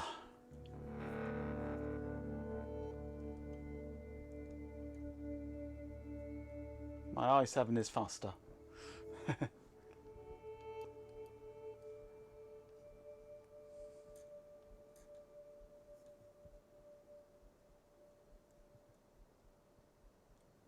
Time to tune up those minds. Majenko's bringing on the adverts. The SSSD wanna keep an eye out for something juicy. Folks are coming around soon, remember. SHHH. The advertisers have ears. Keep that info confidential. It's the only thing it's got going for it compared to my current server is that it's more efficient. Which is nice actually, since it's on all the time. It's more recently manufactured, but everything else is worse by comparison.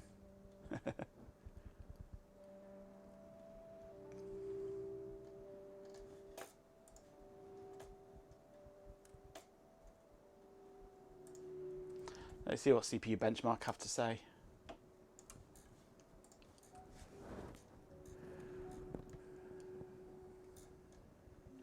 Cheers, everyone. We appreciate you tuning in. So yeah, the 3770 runs faster, has twice as many possible threads. Same cache, a bit more cache on the level 3. A bit more power hungry.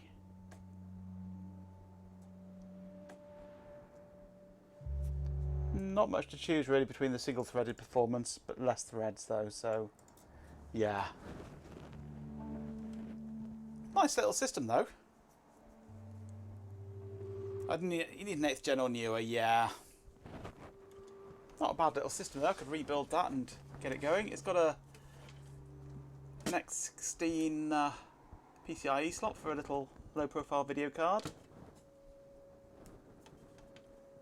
It's got space for a tiny little NVMe or maybe an SSD on SATA SSD, not sure which. We've got 3 SATA slots, 3 SATA connectors, hard drive, SSD and CD-ROM, I guess. Yeah, not a bad little system that. A step up from the... Or do with more cache, absolutely yes. A step up from the old, whatever it was, I had the Asus one that I had. That's my streaming computer for a while. So, yeah, not a bad little system if it works. I could get it working and stick a version of Linux or maybe Windows 10 or something on it and pass it on to somebody else. Not a bad little bit of kit that. Let's see if it works though.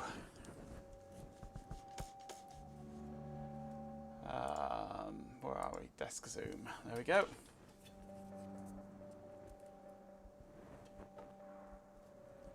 Let's put the correct amount of heatsink compound on. And then immediately get it all stuck onto my spudger, because it's the wrong spudger for the job, really.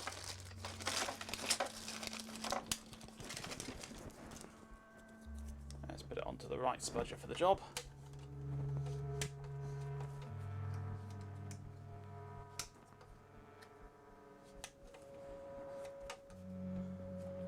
Okay, well, get off the spudger and onto the chip, will you? Yeah, good thing.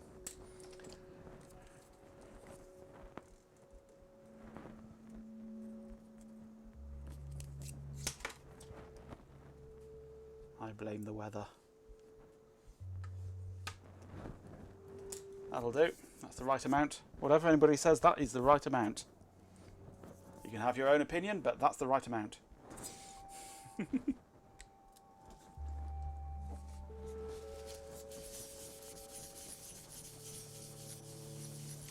Well, I'm hoping so.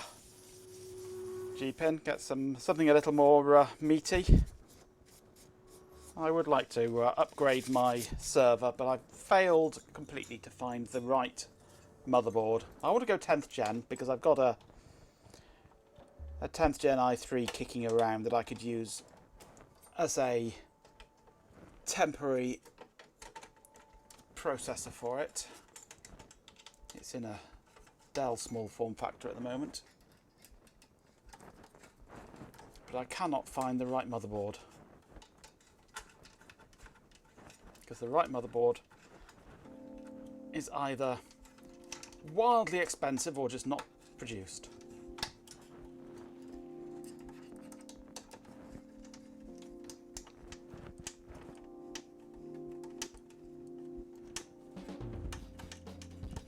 Surprised to hear that 11 reached parity with 10. That's because people upgraded to 11 who didn't know better. They just pressed the yeah, okay, do it, whatever button.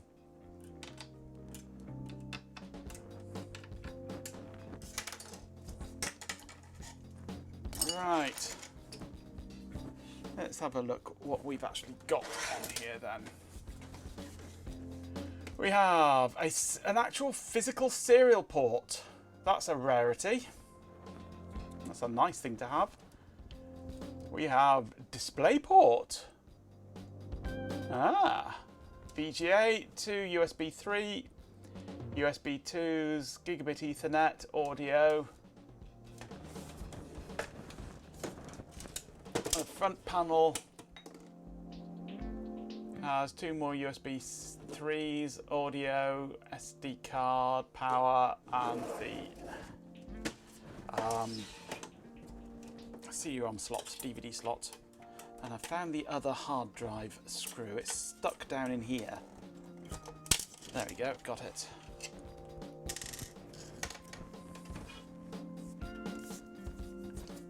Serial and display port side by side are an unusual sight, yes. Since you're home for wayward tech. Got a new Supermicro Dual Xeon E5 2690 motherboard on the floor beside you. Have no idea what to do with. Got a warranty replacement years ago and then never did anything with it. Oh.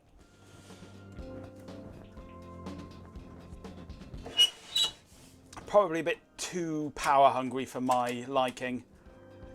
What I really want from my server is to A, reduce its power consumption, which means going to a more modern CPU. I don't need a huge amount of power from it, so I'll probably stick with the i3 for now if I go 10th gen. But what I do need is 2 X16 sized slots for video cards, because I've got 2 video cards in there. I need one for the bot. Plus an X4, a 4 times slot, or 8 times, or anything bigger than 4, at least 4 times slot for my quad Ethernet card. Plus at least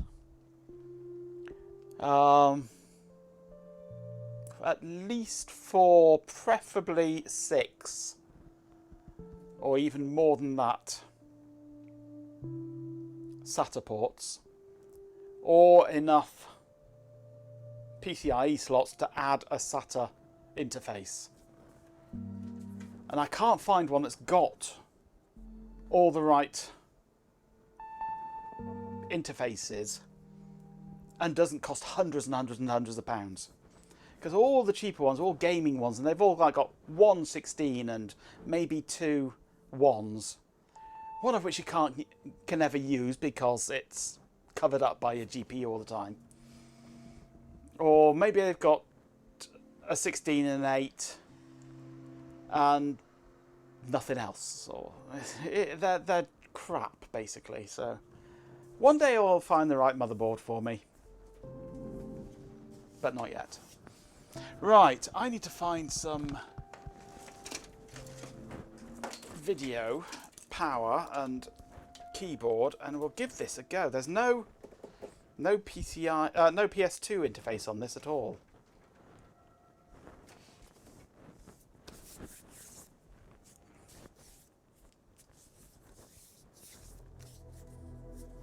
Canada UK may be costly. Indeed it may. You can always send it to Carrot House. He's always in the market for more tech to add to his garage.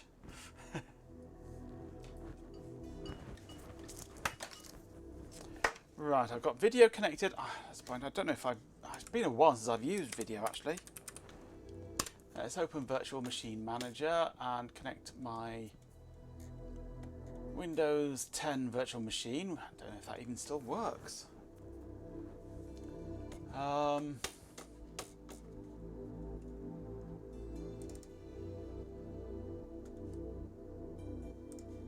Boot.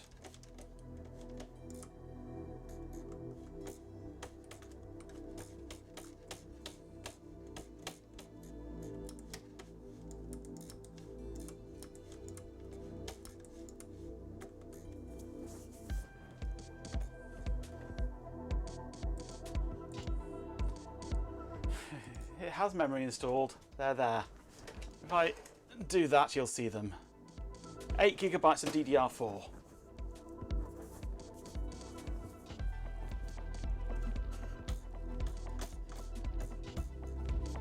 Windows 10's booting. I should be able to get to my control panel soon.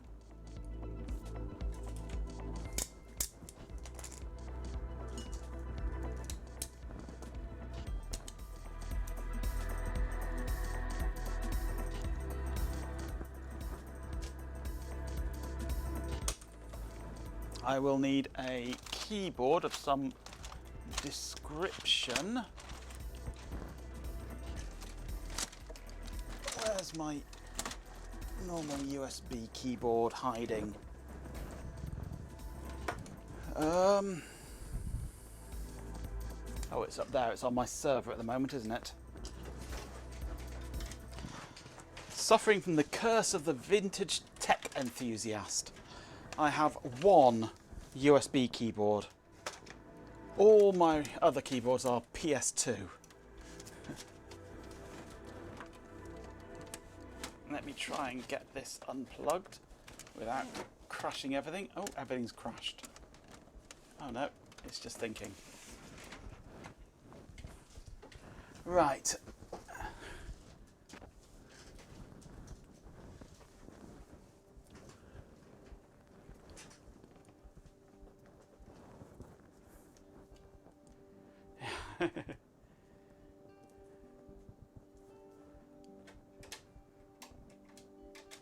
Okay, keyboard is plugged in.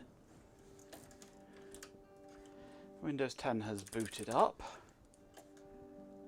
Let's load the matrix switcher and the signal processor.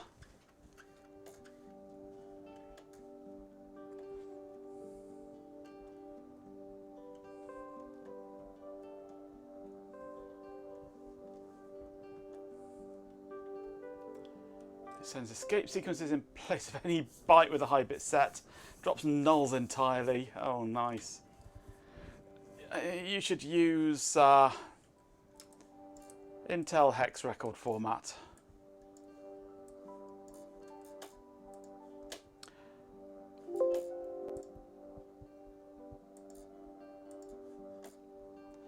I can't remember which COM port is which on here now?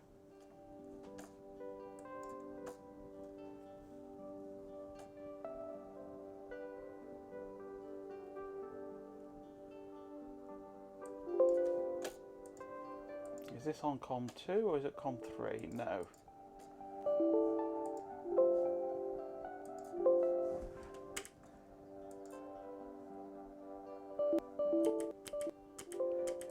Is it going to keep complaining now about illegal commands? Let's bring this over here so you can watch me fight with it.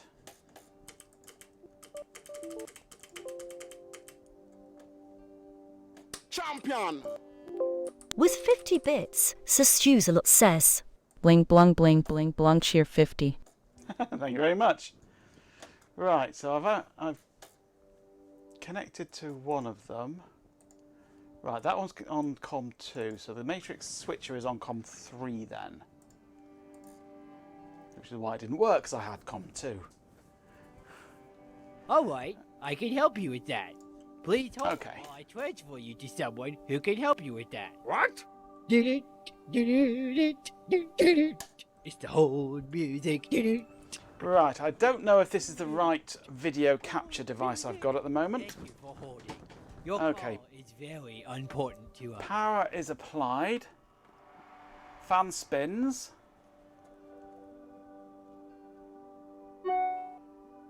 Everything about this seems wrong. Lenovo! It posts.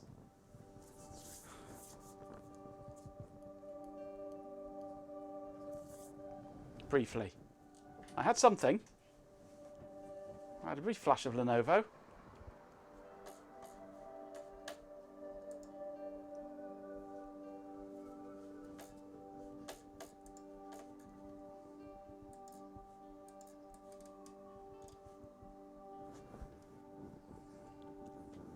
It definitely had a brief flash of Lenovo.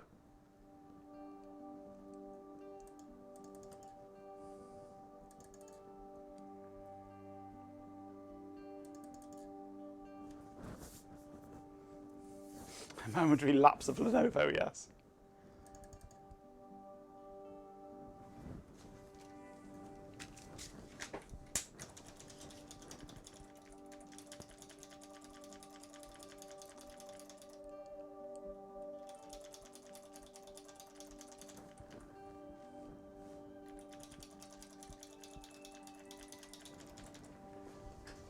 Let's power cycle it and mash some buttons.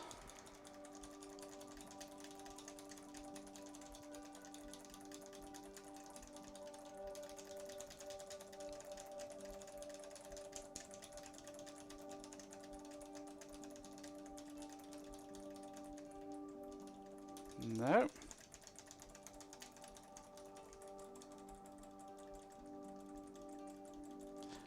F2 and Dell I am mashing at the moment. It hasn't done anything. Let's try F8, 9 and 10.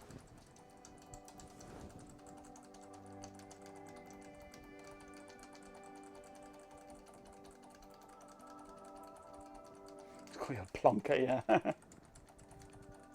I don't know if this keyboard is actually being activated. I'm not getting anything on caps lock. Let's try a different USB port. Let's try it in USB 3 instead of USB 2. Huge number of Dells.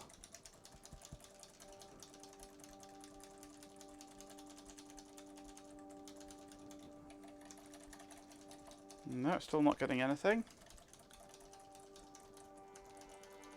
Fish lap. Not getting a caps lock light.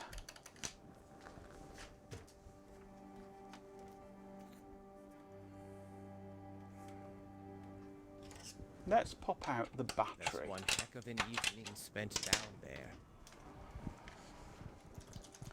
So that it loses all its CMOS settings.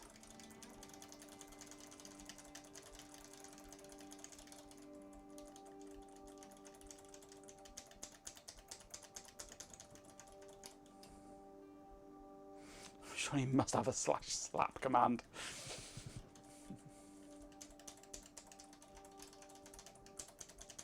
Nope. Nada. Zip.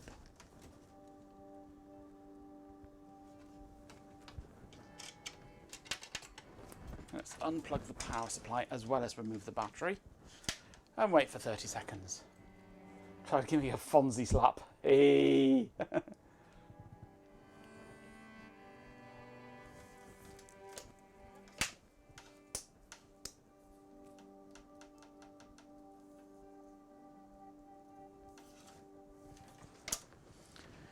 Right, put the power back in, put the battery back in. There isn't a reset button on here anywhere, is there? No.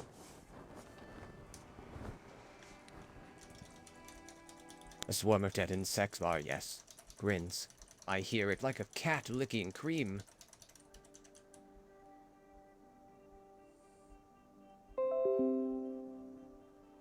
Right, that just sized the memory, or whatever it does. Spun up, spun down, spun back up again. So that was obviously a wiped BIOS. Spun down again, spun up again.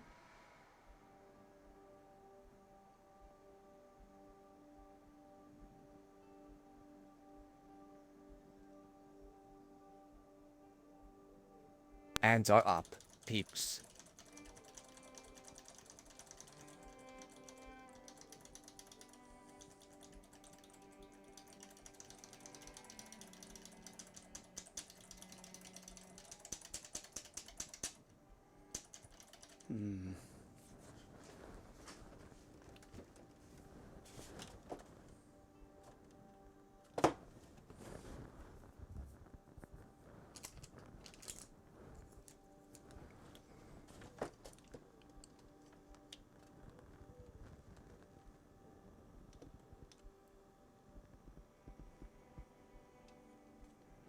So wiping the CMOS settings, the BIOS settings, had no apparent effect.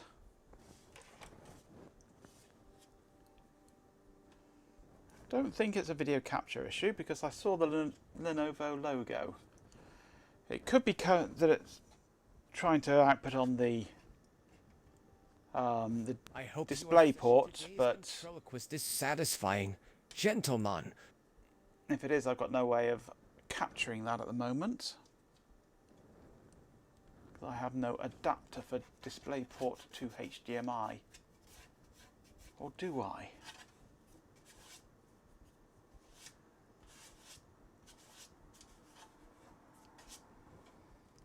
Worth trying with an actual monitor? Yeah. I can try it with an actual monitor.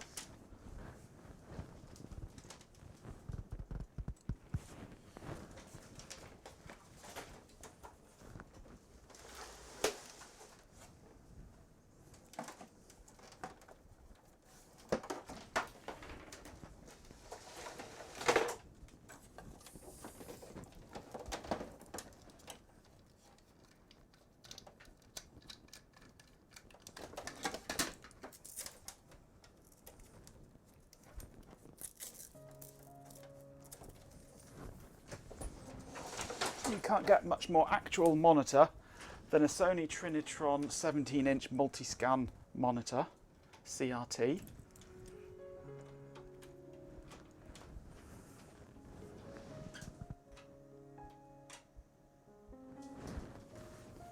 Whose power cable seems to have fallen out.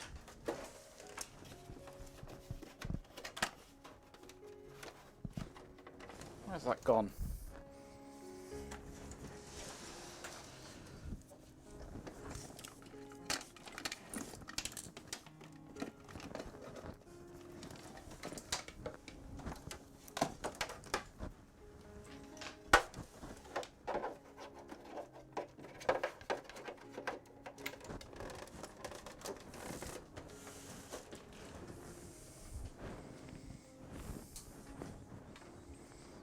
Let's power cycle.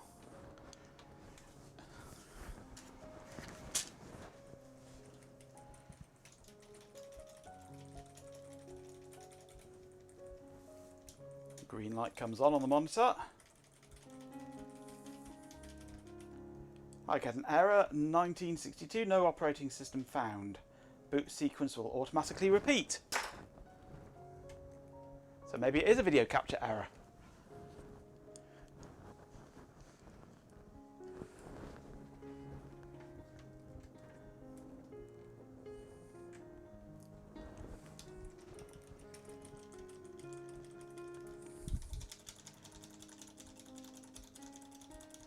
I think it's changing resolutions repeatedly so fast that I can't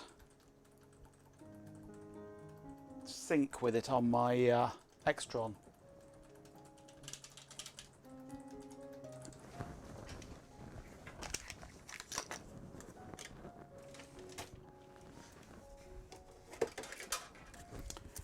Right, let's try giving it a boot medium to work with. Because I can't seem to get anything out of the keyboard, but that might be for security purposes. This is progress indeed, Ben.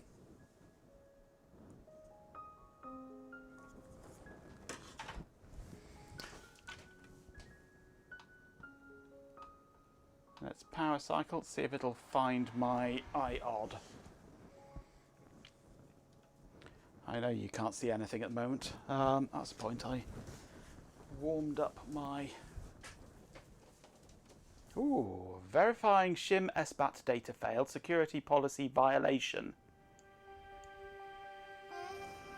That was new. I was charging up my other phone, wasn't I?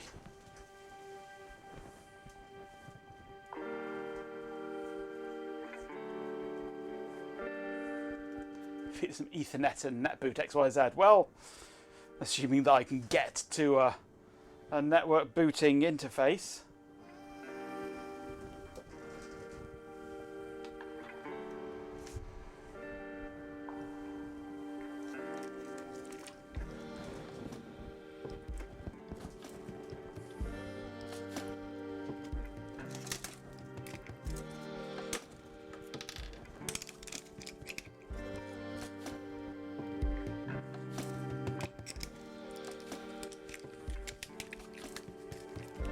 Everything went wrong when we stopped shipping a basic ROM. Abso-bloody-lutely. Abso-bloody-lutely.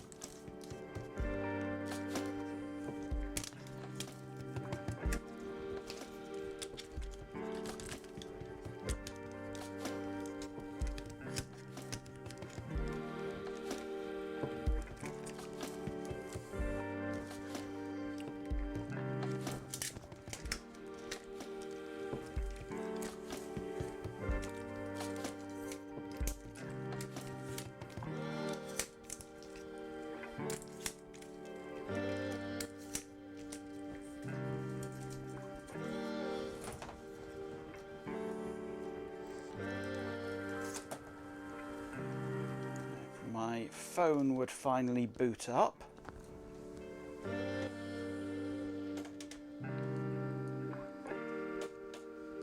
Have you been buying things on eBay again, Ben?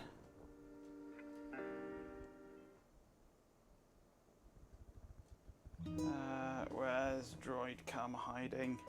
There it is. And this is on 180. Okay.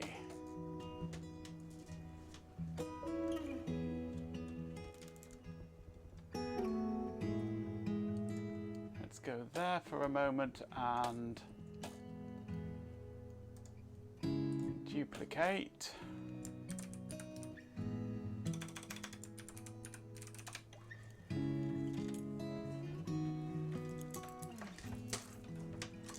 Try and get to my keyboard if I can. Okay, I'll remove the Canon, add a DroidCam OBS. No, remove that a moment.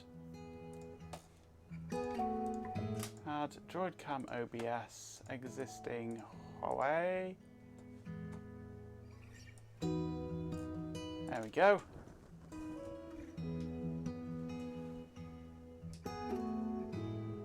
You can see screen.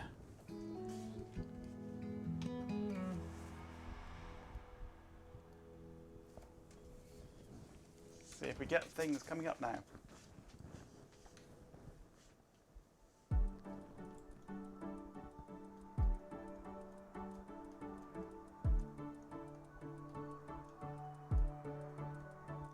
Well, that powered up and immediately powered down again.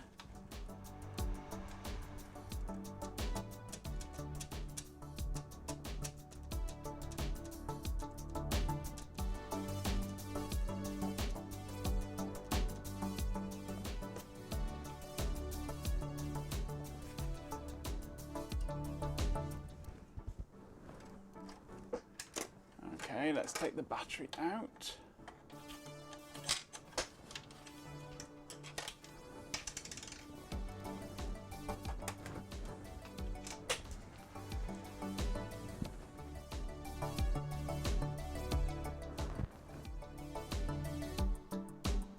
Never bring a bot to a raccoon fight, absolutely. No battery in, it powered up, powered down, powers up again.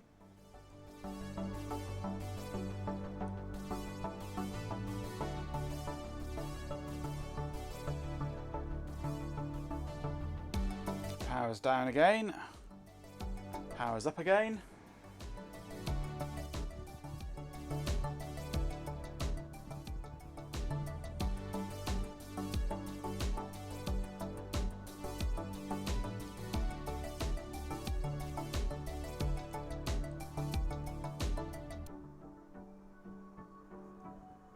Nothing much happens. Powers down, stays powered down.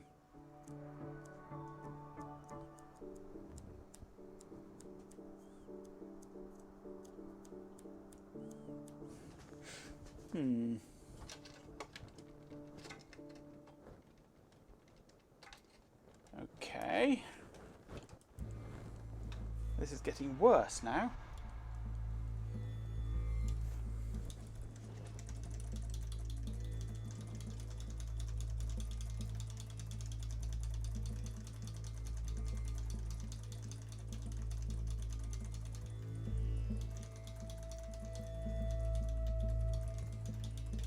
Powers up and then immediately powers down again.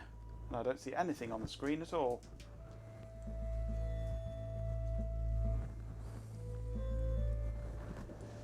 Let's recycle the power on the screen as I boot up.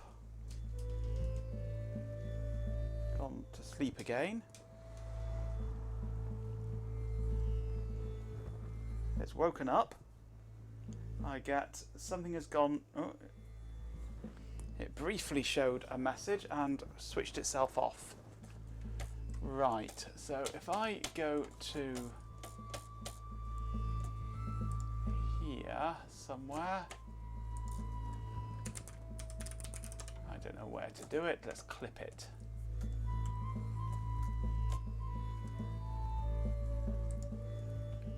So I go.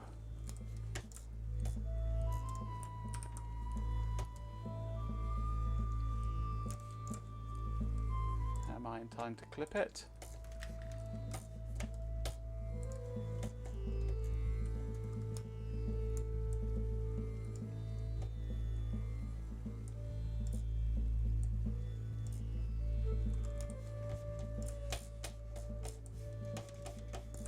I've got far too many windows open here.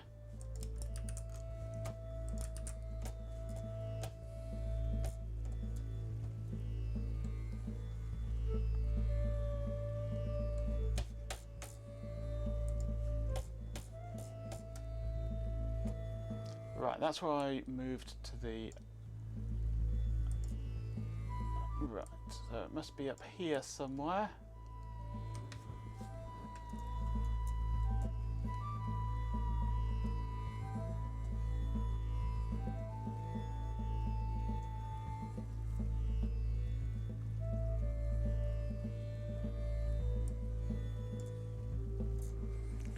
I will find it. Somehow, somewhere.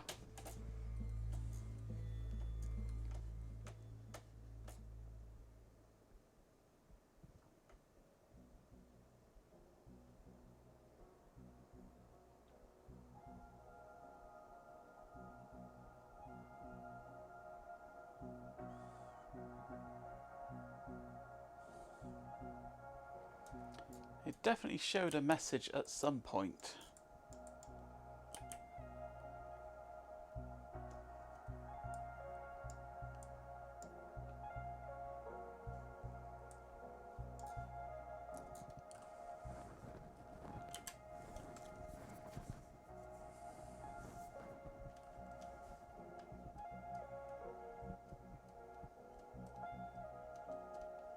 There it is.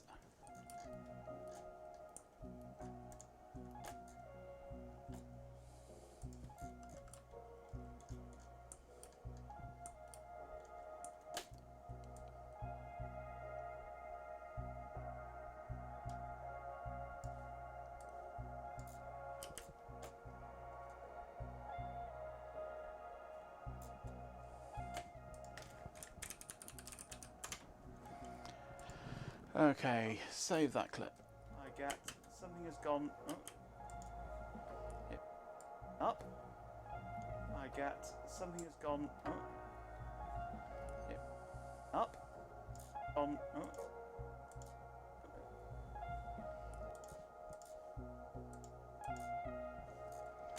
Right, now what does that say though?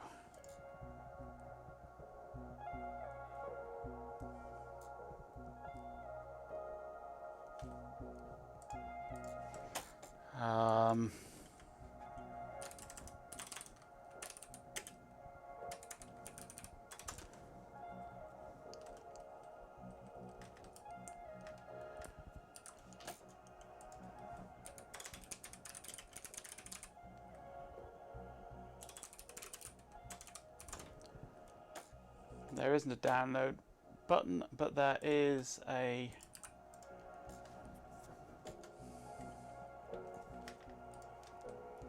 download thing here. Something has gone a bit blurry. Oops, come back.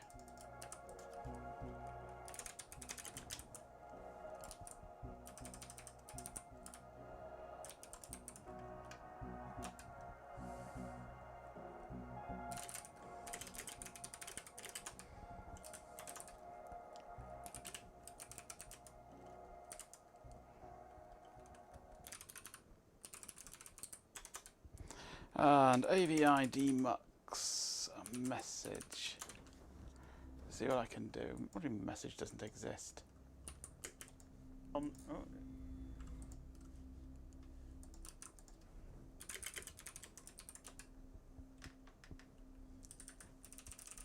of course.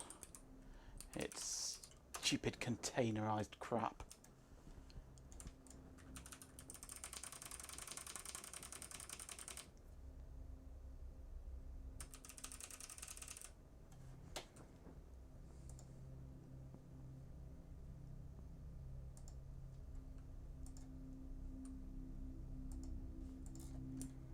I'm not going to be able to read this, am I?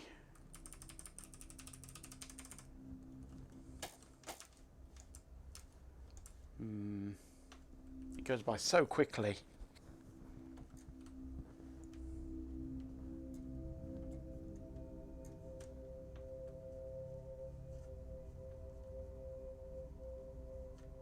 There was a download button, was there? Yeah. It goes by so quickly I couldn't really see it anyway.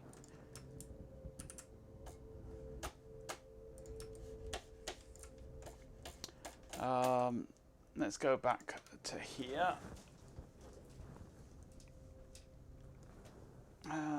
Unfortunately, I can't get this any closer because my little tripod isn't big enough.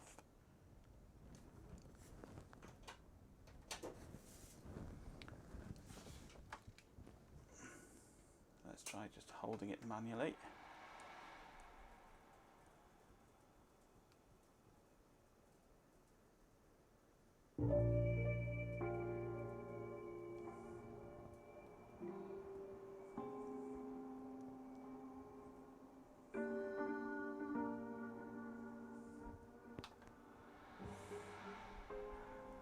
if it will power up in time.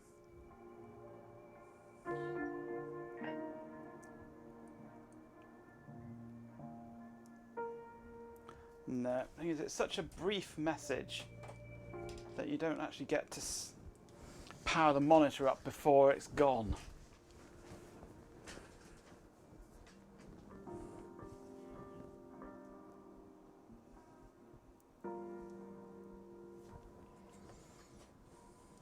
But it was something about not being able to verify SBAT or something. This is a security violation.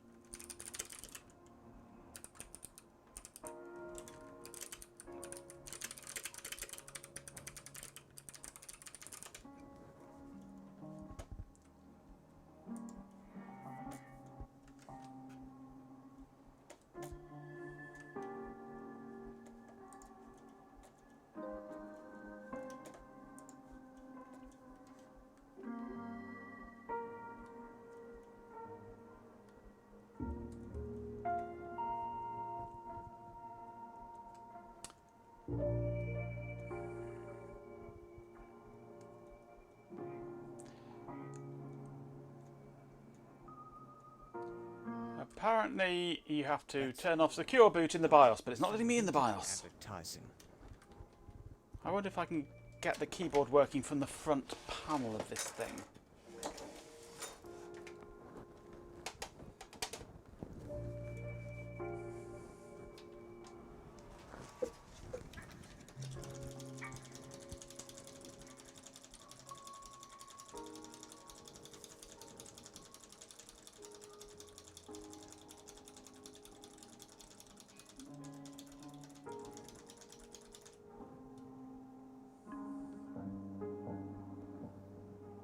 No, it's not happy at all. I'm going to put a new battery in it, actually, I think. See if that helps.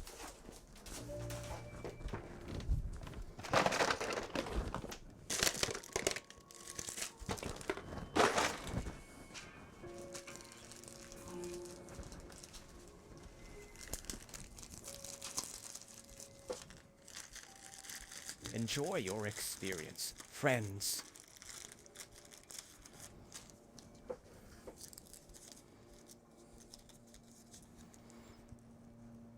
If I can get a new battery out of the stupid packaging they're in these days.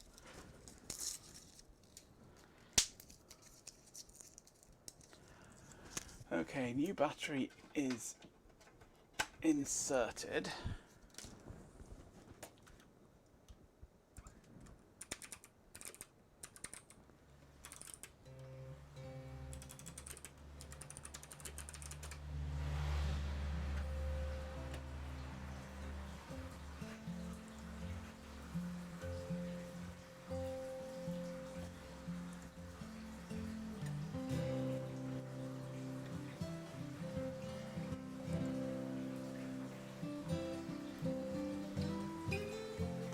Apparently for Lenovo it's the F1 key.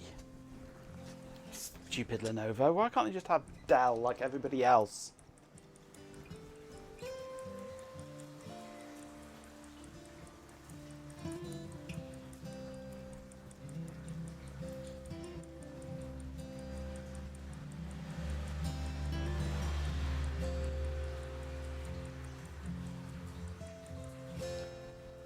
There we go, F1.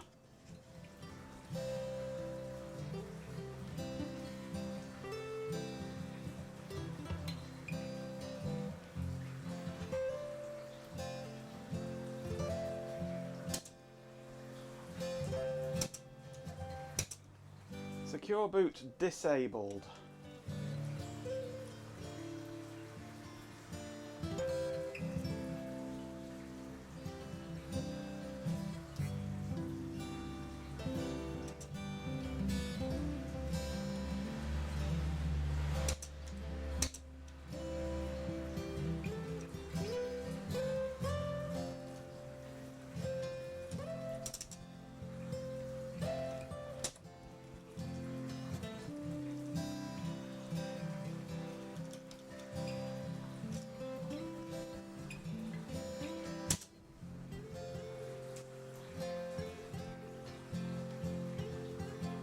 to Santa 3. You'd have thought someone yanked on my disc since last I was powered on. Me and Mary to press F1 to continue, yeah.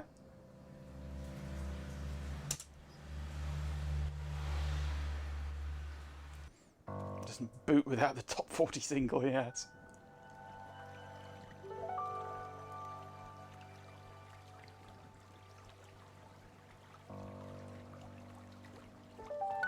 Looks like bootage might be occurring.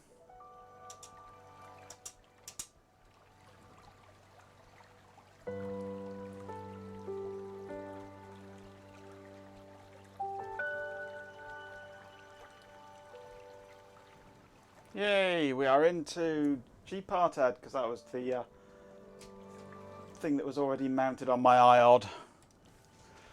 Right, let's get my proper video capture and plug that in instead. Time for some jazz. Remdal, Nice. Cappy, improvisational bliss. Gotta give them hats for their horns. That's better. Yes.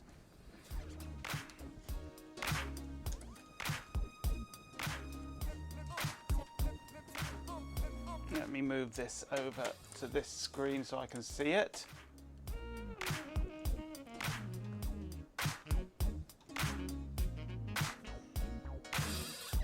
If I can get this to switch off.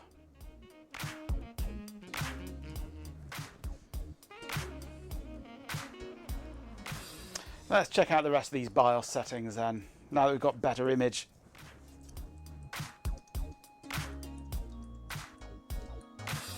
Okay. i5 6400 at 2.7 gigahertz. 8 gig of memory.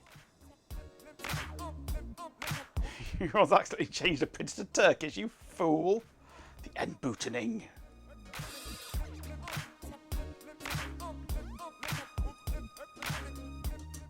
Of course, the date and time are wrong since I popped the battery out. One serial port. USB all enabled. ATA drives. It thinks it can have 4 of them. No, 3 of them. 1, 2, and 3. AHCI, yeah. Onboard audio enabled. PXE. I've got 1 slot which can have a. It's got 2 slots on the back of the computer, but only 1 slot on the motherboard, which is useful. Card reader is enabled.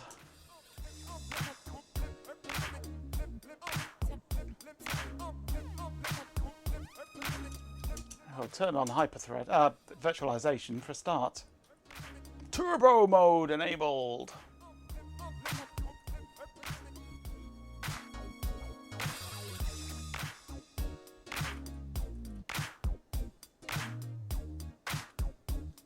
IPv6 PXE, yes. Fancy stuff. Allowing flashing BIOS to a previous version, hell yes. Windows UEFI firmware update, no thank you, you can sod off. Prompts for passwords when the system starts from the full off or hibernate state.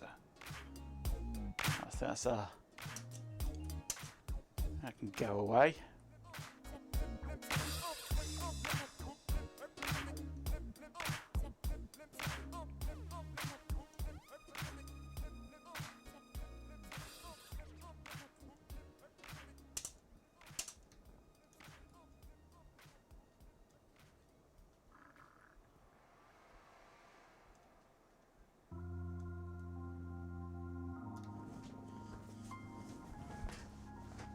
Energy Star.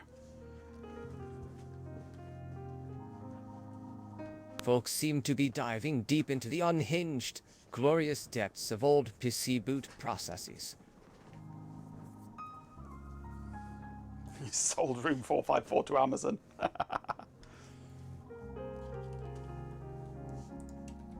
That's a point. What's this been doing while I've been gone?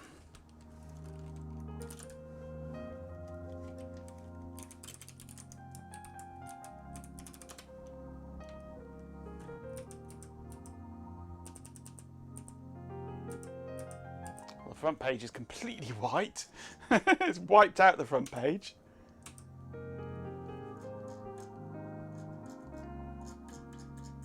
The internals look okay there. Let me just jump to 35, wasn't it? Is this any better? Hell no, it's worse. Ugh.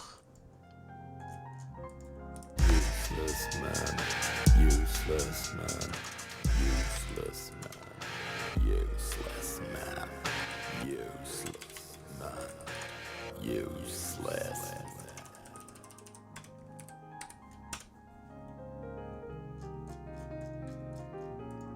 I'm wondering, should I actually go? Have I got the right window here? No, I closed that window, didn't I? We used to be explorers.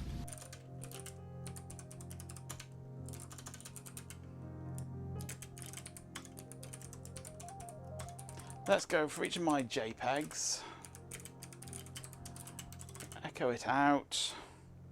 B equals base name $a.jpg. Oh my. Then go magic $a. Was it minus colors? I think 4.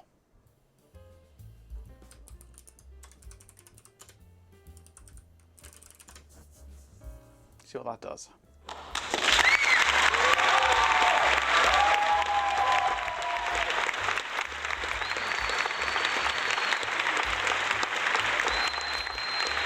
Of course, you're not seeing any of this, are you?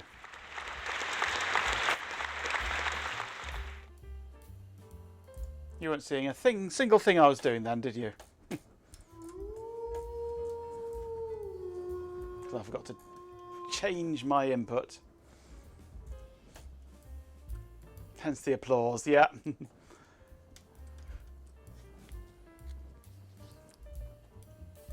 I think I need a, oi, we can't see what you can see. Redeem. Like a down in front.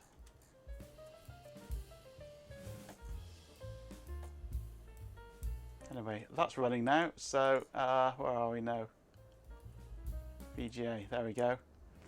I guess I should maybe slap a hard drive of some form into this. What do you reckon?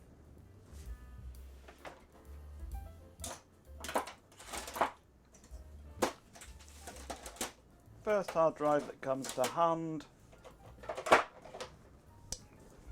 is a Seagate Desktop HDD, and if I could find my glasses I could read it. Hard drive and a harder drive. We can't see shit, Captain. It's 1 terabyte, that'll do. Oh, this is not just SATA. This is not just a SATA hard drive. This is not just a SATA hard drive. This is an impossible to focus on hard drive. This is not just a SATA hard drive. This is a SATA as fuck hard drive. Can't get more SATA than that. Oh, hell yeah. That is completely SATA. SATA as fuck, that is. Let's slap it in here then. Let's try and work out what all these bits are that go with it.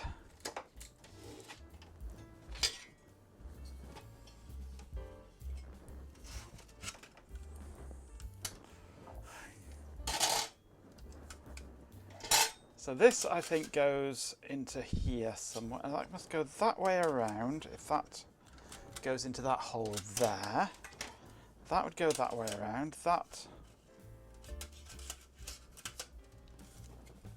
would go into here somehow, does it? That goes into there like that. Hard drive must go into there like that. And then this screws down onto here somehow. Right, so we'll take that out for the moment. This I'm not so sure about. Hey RF, how you doing? Nice to see you. RF Pro.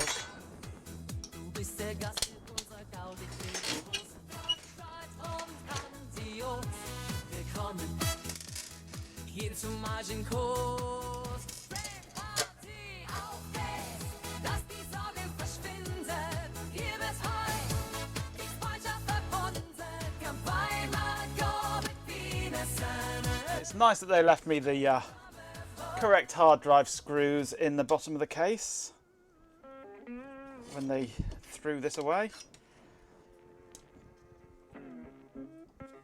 You were carpeting, were you? They could do with your skills in room 454 then, I think. If you're wondering what we're doing two things at the moment, RF. We are looking at a 6th gen Lenovo small form factor that I found in the skip at the tip earlier today.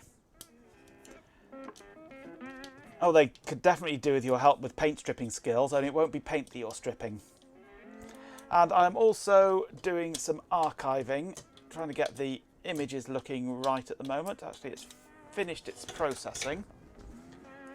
If I go back to here,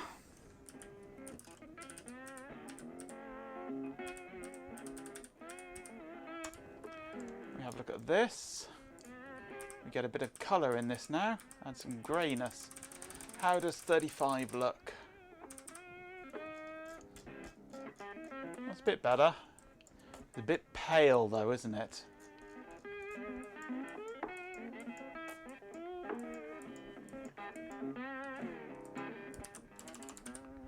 Let's actually add into here.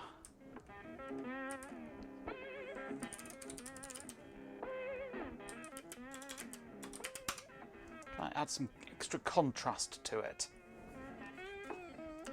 Where did I find it again? I found it in a skip at the local recycling centre. Somebody had thrown it away. Fools.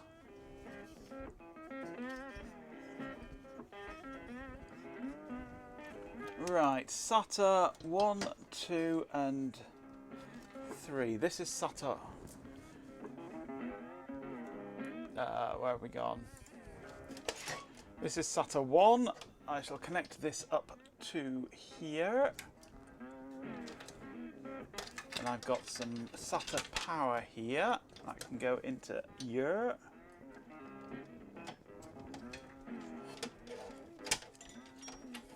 You need a spotty man to bring it live. Yeah. I guess this sits in here somehow, somewhere, if I can line it up right. I guess that goes onto the side here, doesn't it, I think?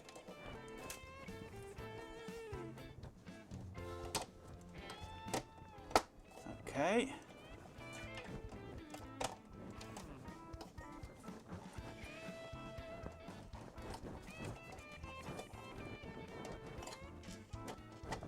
And this screw must go down inside there.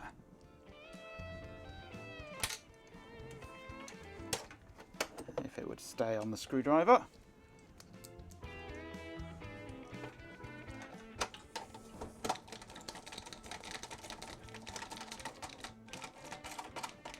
There we go. Then we've got a mini SATA connector there.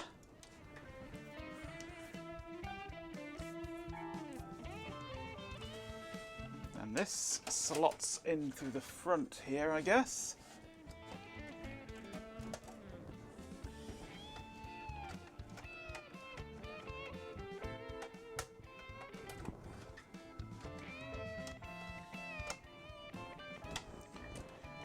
Okay, that's in, but it needs a screw.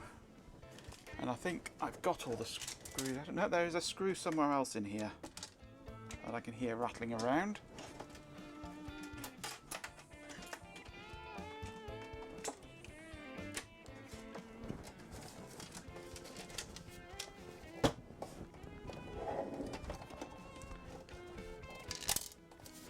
Oh, there it is, a little black screw. That's not normal. Any others? Yes, there is another screw somewhere around. There it is, another little black screw.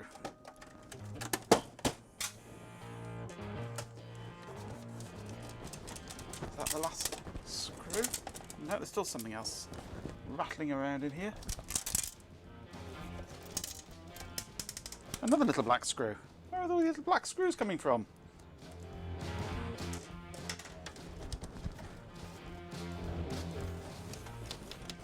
Screws are screwing around and breeding. Indeed they are.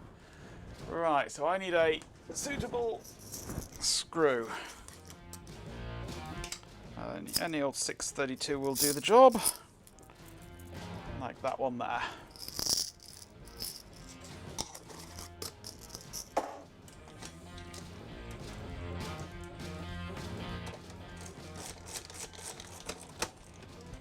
Three screws. 454 is back. You ain't missing no ads. Time for some shiz on Twitch. Do you need that? What is that? Densys Pertec M100 terminal. Coax. Oh, weird. Currently going for $9 with one bid.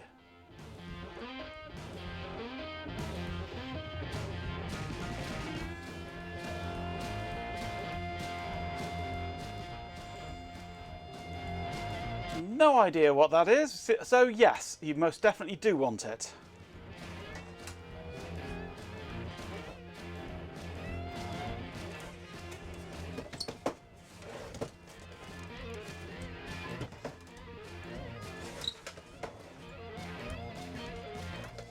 Right, let's have a look.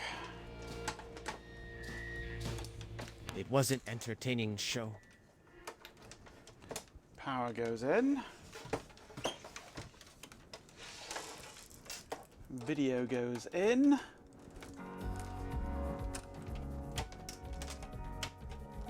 I'm going to try the keyboard on the back this time. Power goes on.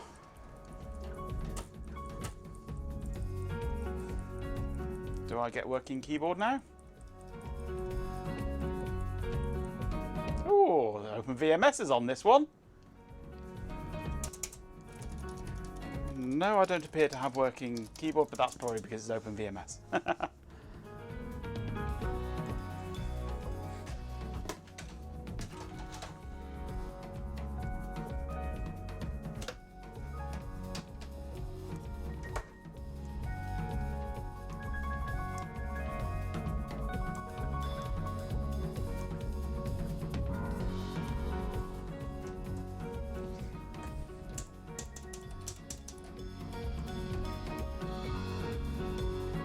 9.2 does not support local console, no. I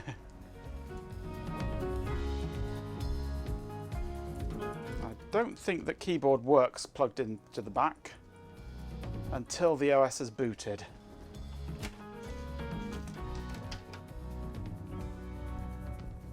Let's plug it into the front.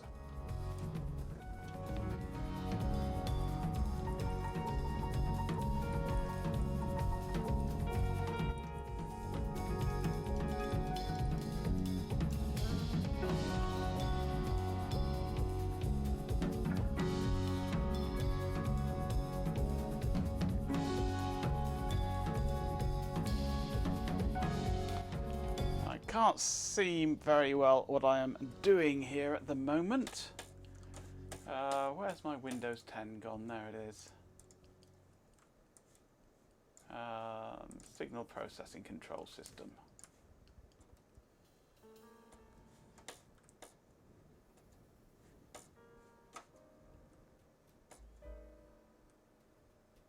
Welcome back. Exclamation, glad you could make it back. Hey, Created, welcome. Haven't seen you for a while. Welcome back from your absence.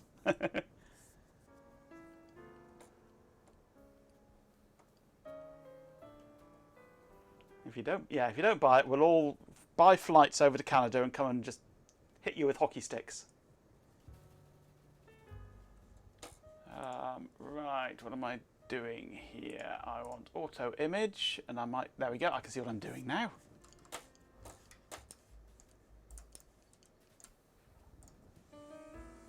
Life getting in the way, it does that. It's annoying when that happens.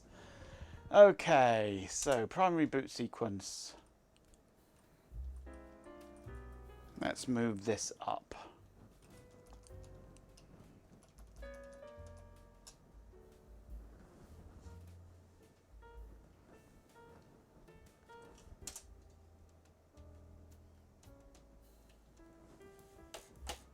The new link. Oh, there's a new link.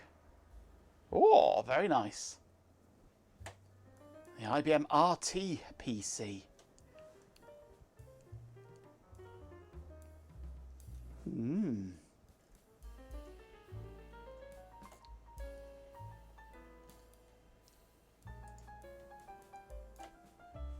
Yes. You want that one as well?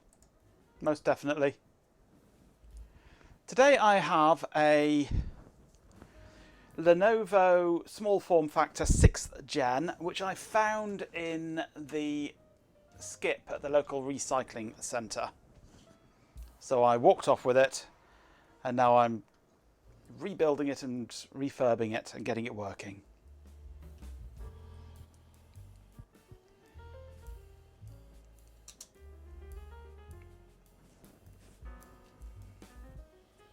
This is what happens when I ignore the boot timeout. Yep.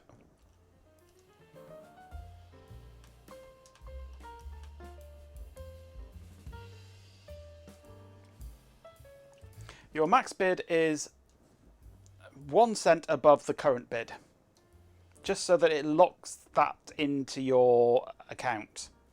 And then when it's about to be finishing, that's when you go on and you start bidding, and at that moment you decide how much to bid. I need a mouse in this, don't I? That would help. Let me find a mouse. Not sure if I have any mice. Oh, do I have any mice? What colour mouse should we have today?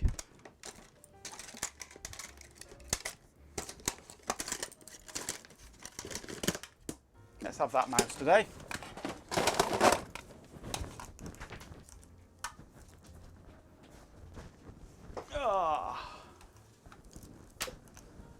Pink one.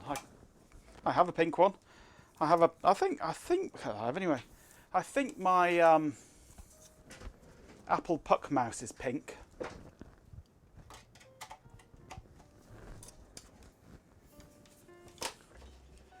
We have mouse control. Oh, trying to use a mouse with OBS delay. Awful. Even Raspberry Pi mouse. Installing Windows 10. Hey, Owen Morton, hello. Welcome. Welcome. Enjoy your evening in front of the screen.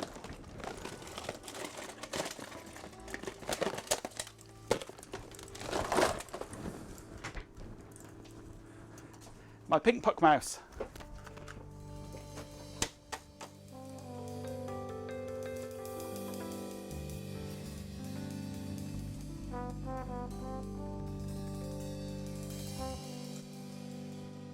I don't think I've ever actually used it,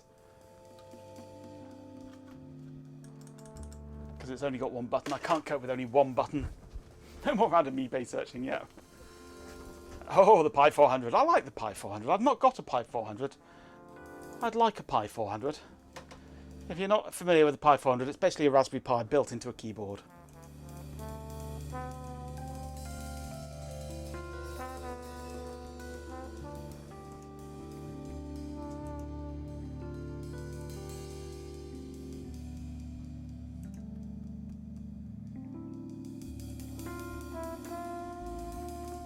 Can't use a mouse when I've got the delay imposed by OBS. It just does not work. Pi 4 on the keyboard, yeah. Yeah, I would quite like a Pi 400 at some point, but didn't they have overheating problems at the beginning or something? The Pi 500 now is there. Pi 5 in a keyboard. It's a shame it's a Pi, really. Because Raspberry's hardware is just jank.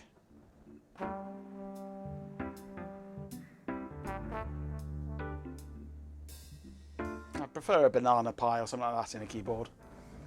Or an Orange Pi or anything other than Raspberry, because that Raspberry's hardware is just garbage.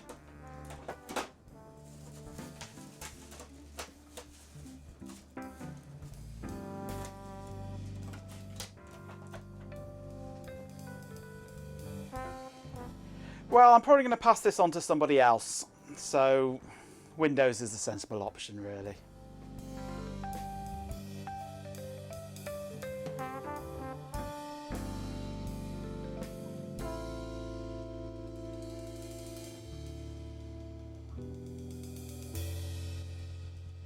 Use the Pi for most.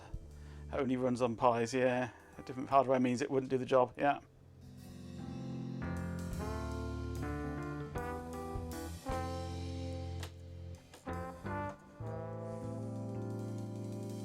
Friend building a NAS out of some Radxa boards. Seasoned Gen 2 user, fair enough, yep.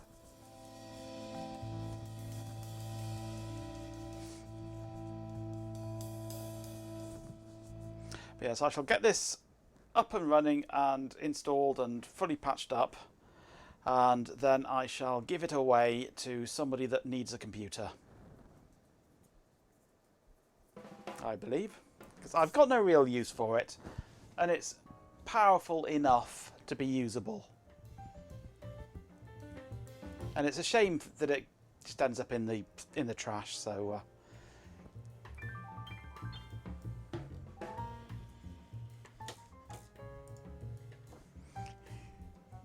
Whoa, vintage Ego computer terminal.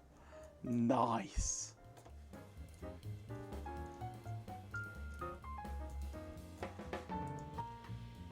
That is cool. I like that.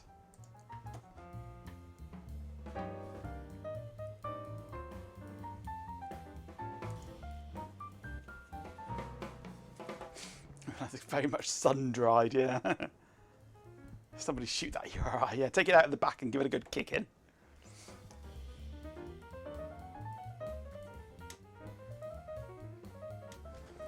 This has got a TPA interface on it. It might be upgradable with an encryption chip and run Windows 11 on it if you're psychotic enough.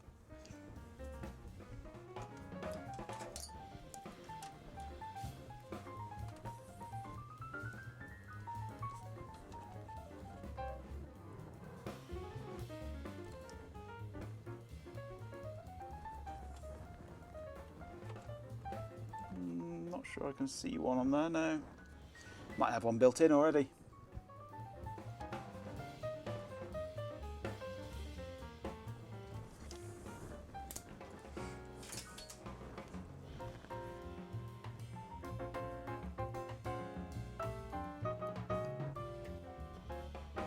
It should have a TPM 1.2 on the 6th gen, yeah.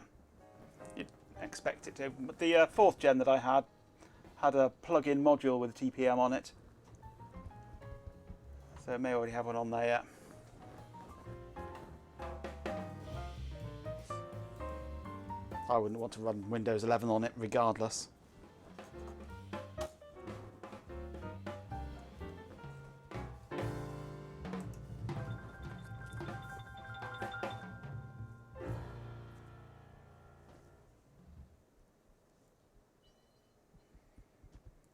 Yeah, I think I'd seen that on a YouTube short being mentioned, that somebody's worked their way around it.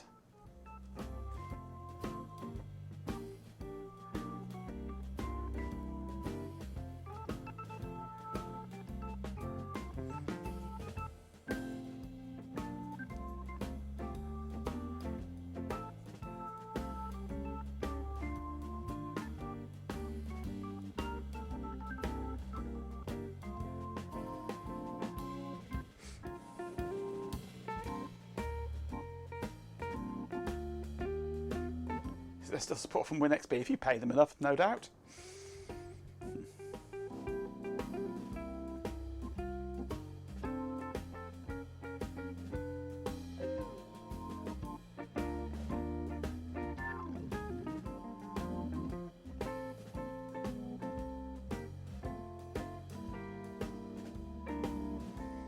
It's always a worrying sight, RF. You see something like that running such an old version of Windows.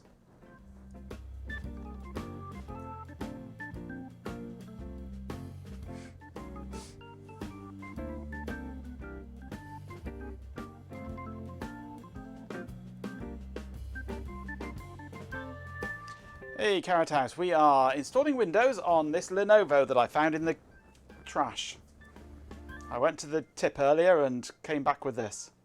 It's a Lenovo small form factor 6th generation, 6500 I think it was, i5, with 8 gig of DDR4.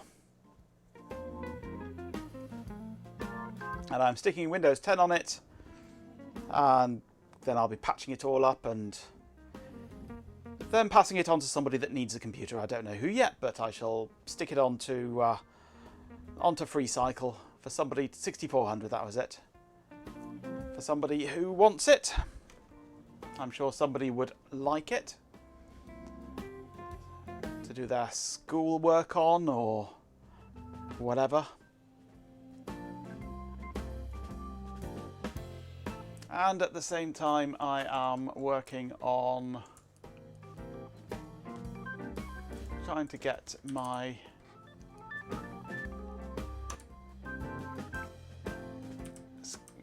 photographed images looking a bit better. They're still very pale.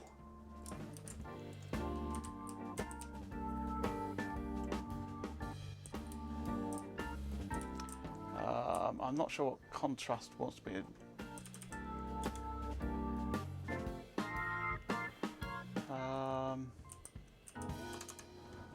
Actually, let's try now doing auto gamma on it.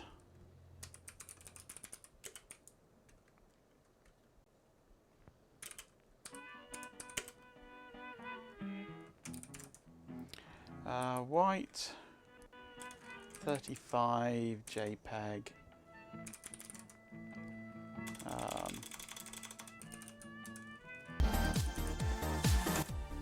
Hey, Mockhelix.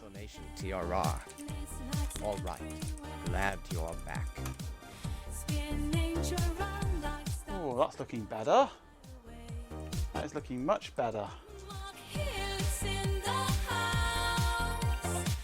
If I do auto gamma of 9 on the original JPEG,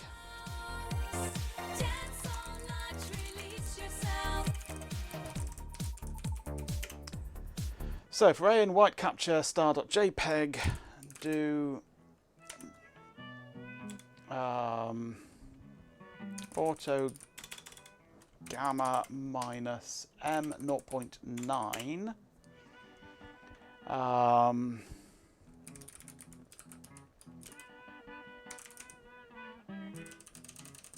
Start A in that.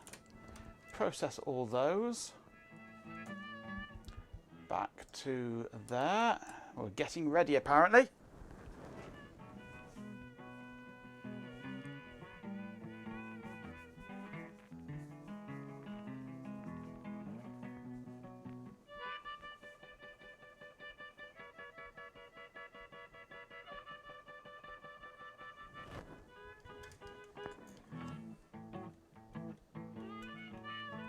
It would benefit from an SSD this, but it's on spinning rust at the moment. Looks like things have heated up in the stream. But it is SATA AF. Yep, you can't get any more SATA than that.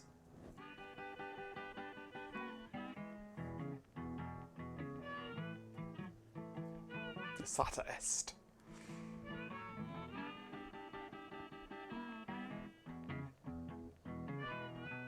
Advanced fuckery.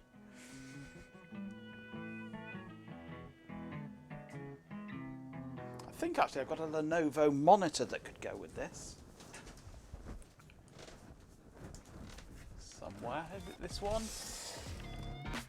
Yes, I've got a Lenovo monitor that would go with it quite nicely. Keep it all Lenovo-y.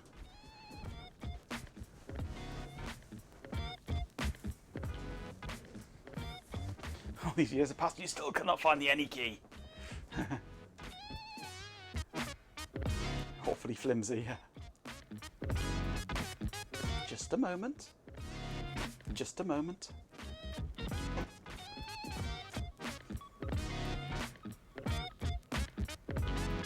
Did I see how Shelby tried to one-up you in the 4C world?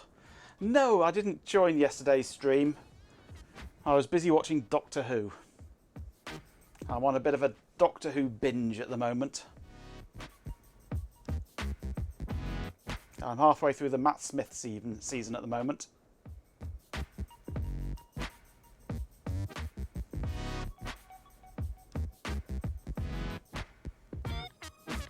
Sponsor supported Majenko text channel. The future of nostalgia. He's one of my favourites, Let yeah. the gaming commence.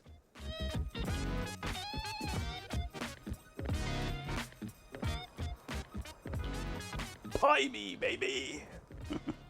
Just a moment. Just a moment. You got a transparency adapter for the 4C. Well, la-di-da.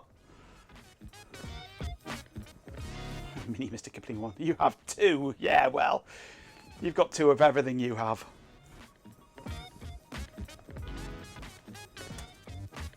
Except palms. You haven't got two palms. You've probably got three palms, haven't you?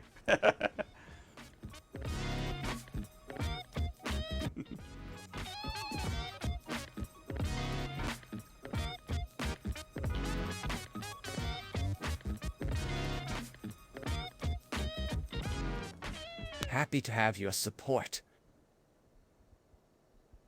You're not having my support. I need my support. You just had to move all your CRTs, even the big sun one. Fun. Did you get a forklift for it?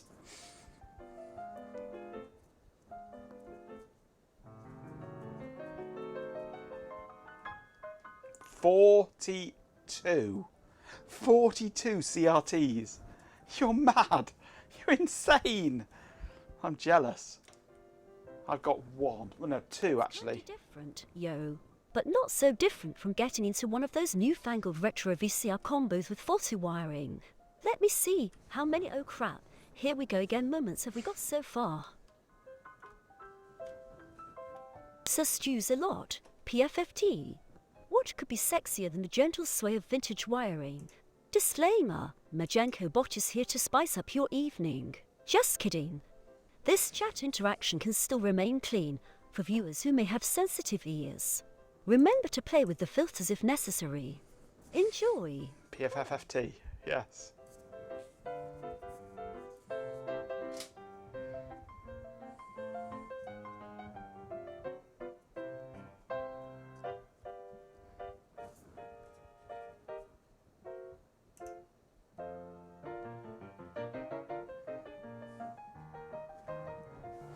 Right, username will be just user.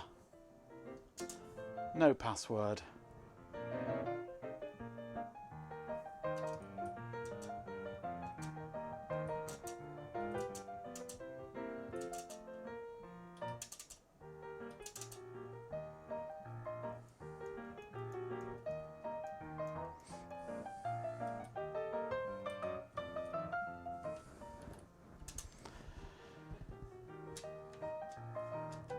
Hi! We're getting everything ready for you. It fights against P and T, but being asexual, you haven't much experience in these things. Ditto.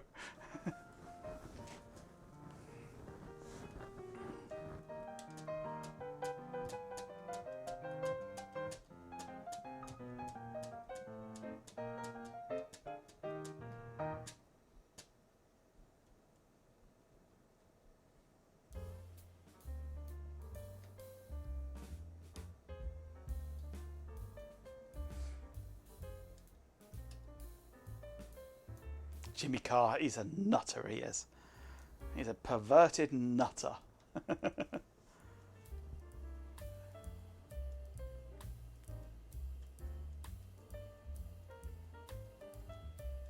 Yeah.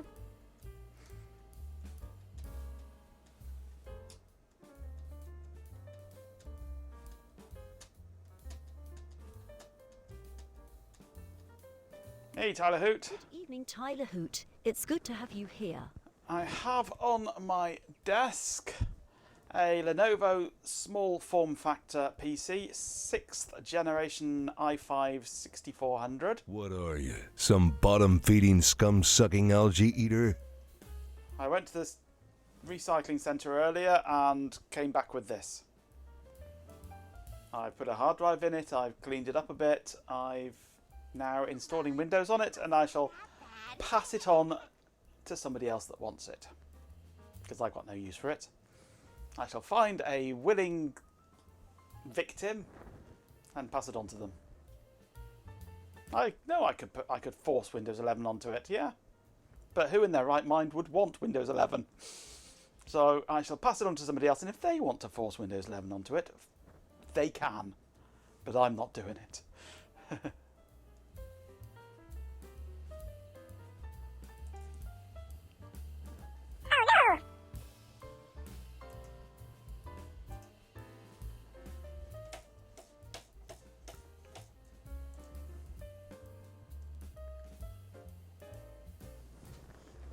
Hey, want some free computer?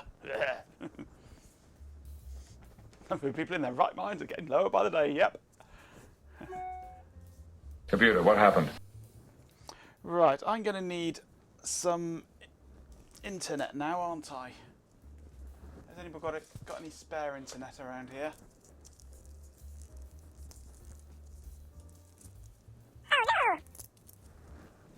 Where does this grey one go? No, that goes down to the sun. That can stay there. No, God! No, God, please, no! No! 50 cc of internet. No!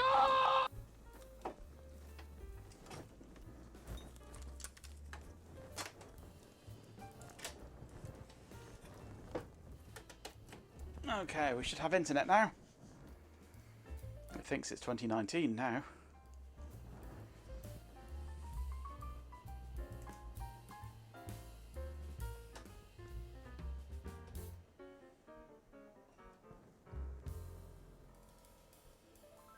Hey, Dell laser mouse is set up and ready to go. Oh, it's a Dell, this thing. Scum-sucking algae eater?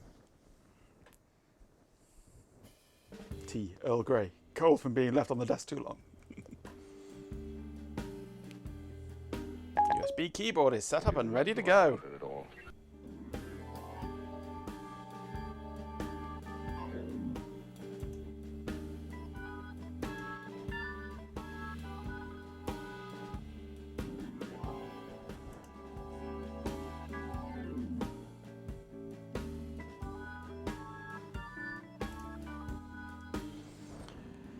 Intel Core i5 6400 8 gig.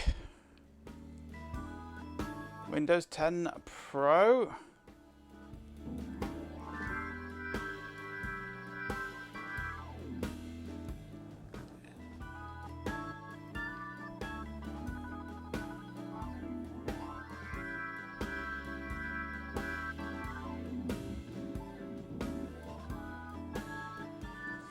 We need an RTMFM for it, yes. Well, one day it might work. Speaking of RTMFM, I have got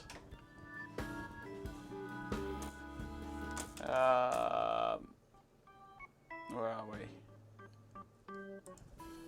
I've got some connectors for it now anyway. They arrived today from AliExpress. But one thing I have found with this is I've designed it wrong. I made a boo-boo. If I just grab this hard drive and place this on it like that. We can't really see it very well there. Let's bring this down now. Let's put this here. There we go.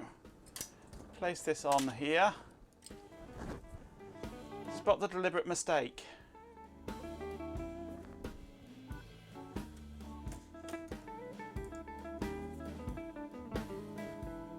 Boo boo, it's big enough to be a yogi. It's big enough to be a yogi, alright, yes. 3 wide, it is. Yeah, I miscounted. I can't count. I have no idea. But it's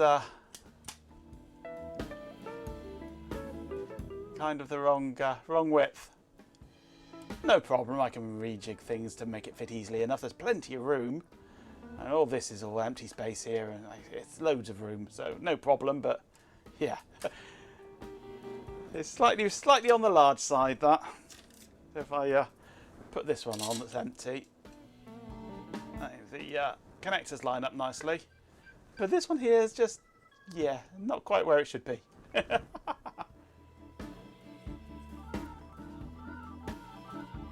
So, yeah, I mean, easy enough fix, but, yeah, easy enough fix, but annoying.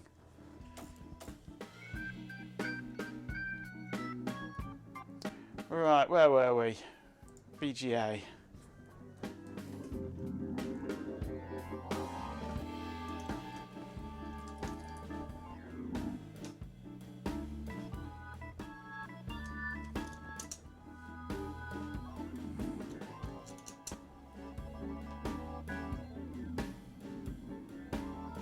Updates are installing, yay! Molexectomy. You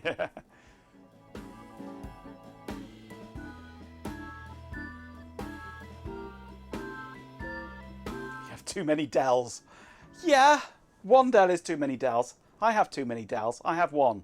It's too many Dells.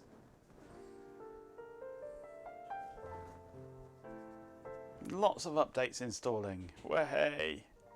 That's going to be there a while. Update 2 like a shadow. Yeah, well, it didn't type when I first typed it. Nothing happened, so I started typing it again, and then it all suddenly started typing. As is Windows for you.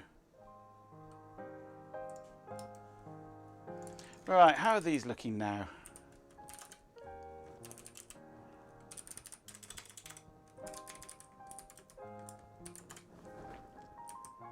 Whoa, ropey.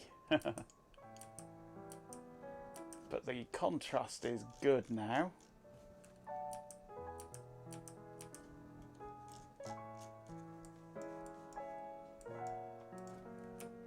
Let's have a look at 35. How readable is 35?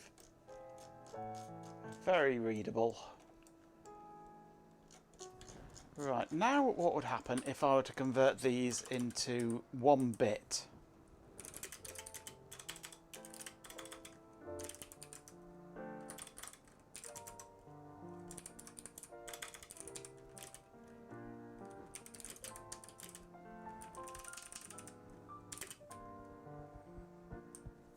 Your Caritas, I'll see you next time. Don't forget to fix those power supplies. We've got to fix. So echo A, B equals base name A, magic $A minus colors 2.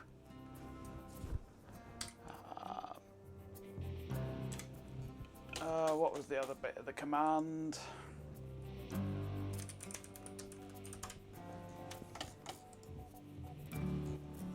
Type by level.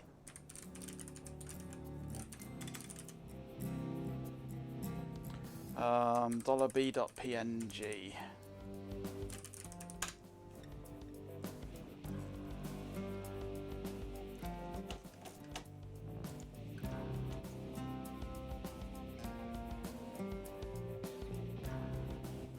Kitty's getting corrupted, are they?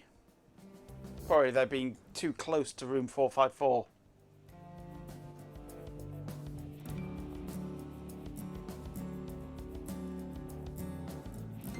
Oh, that's probably a... it might be a lack of bandwidth thing, because I've got updates happening on this Lenovo at the moment.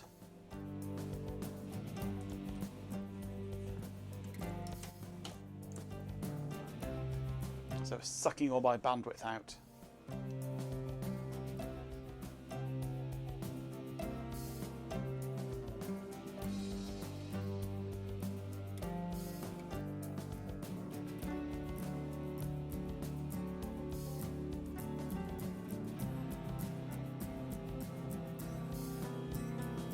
Attack bow.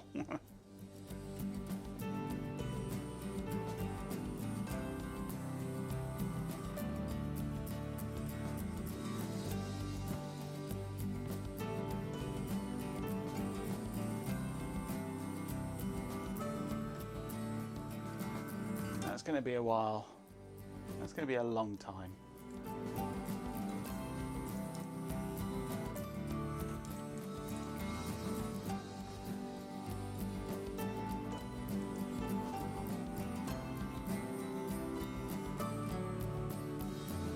Yeah, it just goes and does its own thing.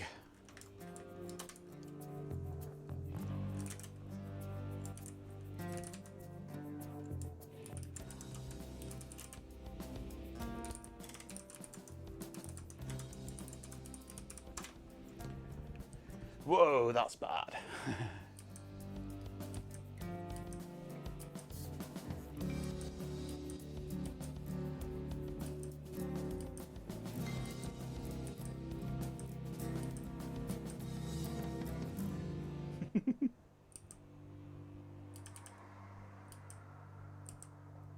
Yeah, that one it did not like doing at all. It is very grungy, that, isn't it? But being just one bit... no, I'm not happy with that.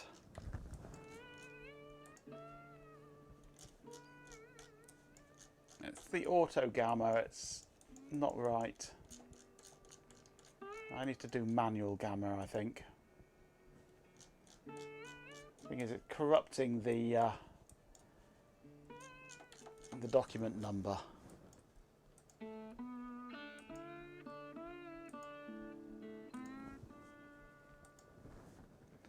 Because all I really want is for it to give me a 2-bit image with a threshold that's quite high.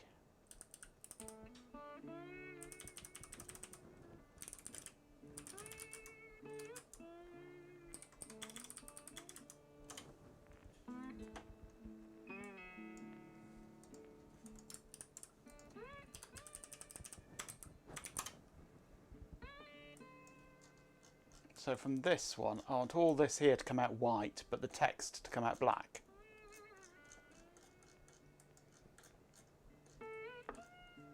But I don't want to do each page manually.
I want all the pages to look the same, that's the problem.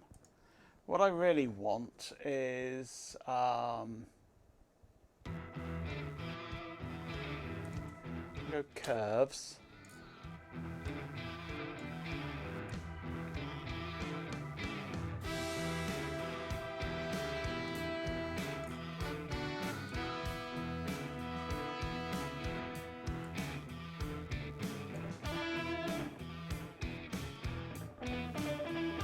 Like that sort of thing. Oops.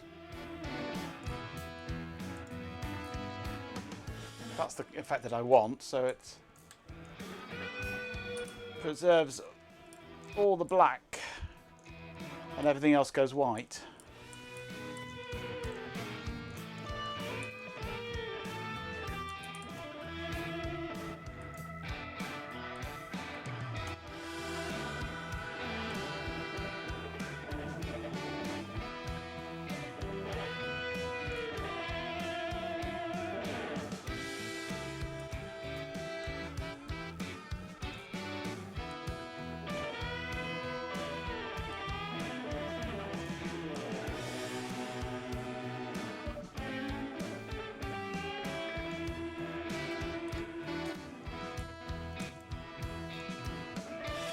So it comes out nice and clean. Attention viewers, advertisers are now rolling in. What I think I actually want is the level function to Image Magic.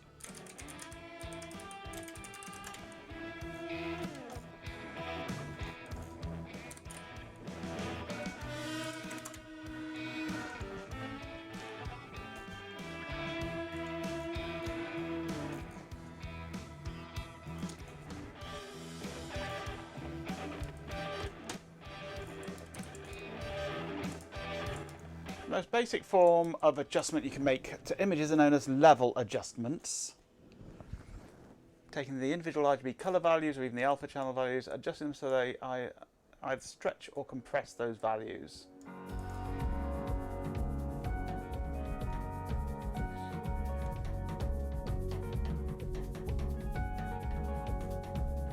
No worries. Glad you enjoyed some chat time with your boy Majenko.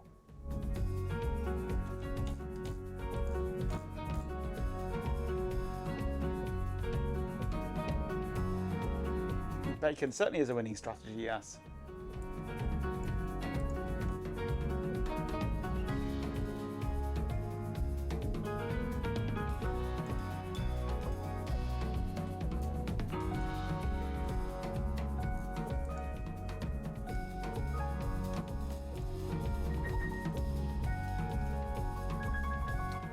Right, level 25.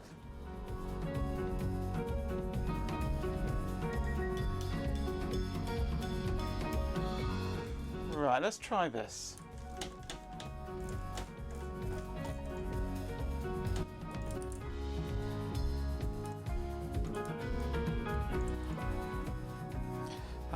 Magic.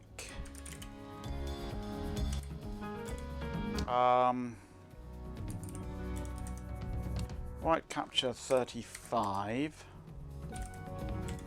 JPEG. Level.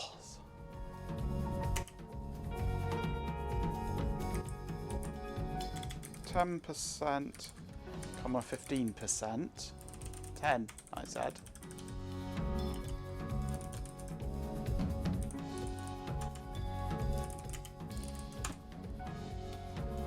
No. Let's try just 10%.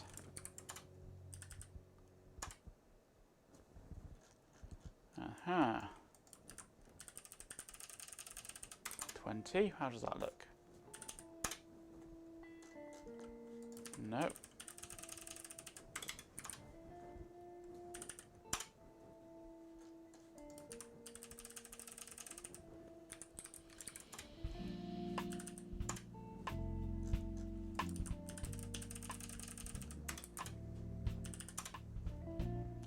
Throwing in random numbers at the moment.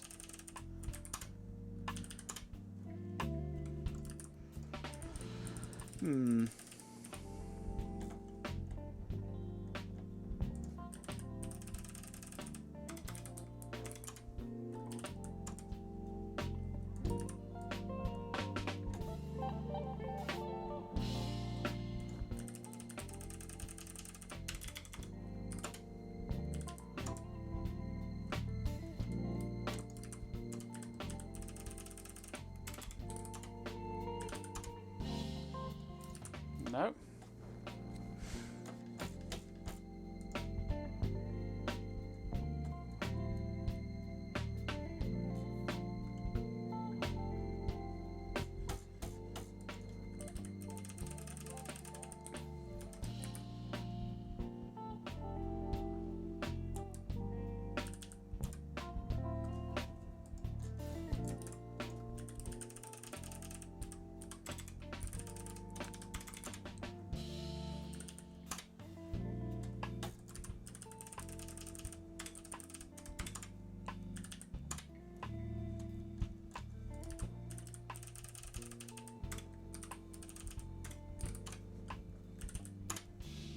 Ah, there we go. It's the other end of the scale. Oh, look at that.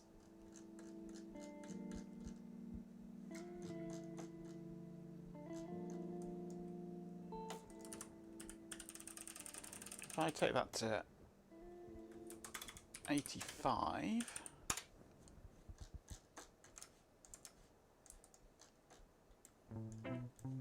then I get a bit of other bits showing up like that.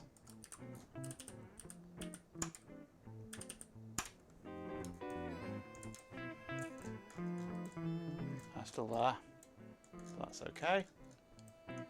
I quite like that.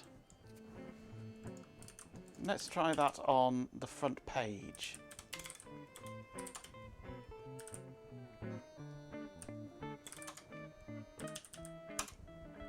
Blah! Front page I don't care about because I'll be using the full colour version of that. Page 5 is the interesting one. Ooh, we're close there, aren't we?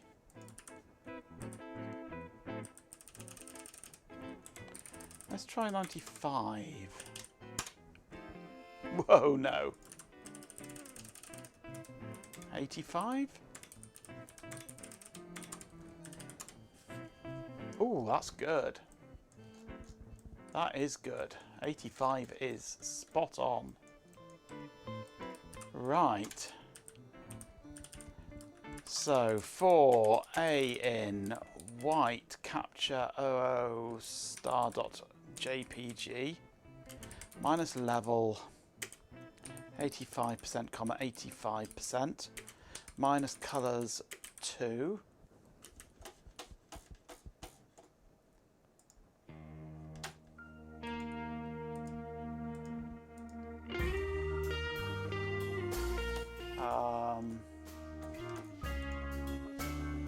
Minus type by level.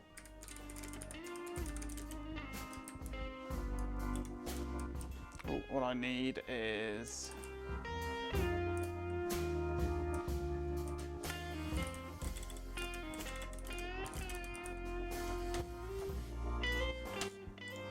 echo $A B equals base $A dot JPG.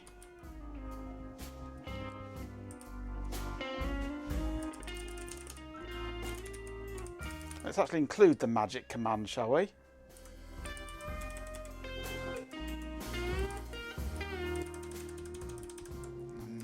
$B.png. Done. Oops. Levels. No.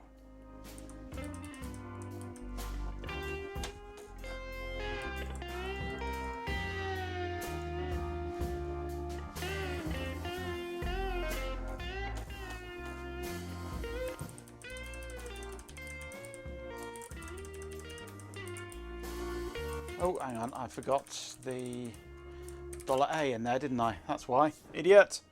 I have no $A. Yes, I spotted that, finally. It's getting late. It is getting late. It's 10:30. I shouldn't be here. The spice literally and figuratively. What's happening over here? Still installing updates. Well, I think we can say that Lenovo works anyway.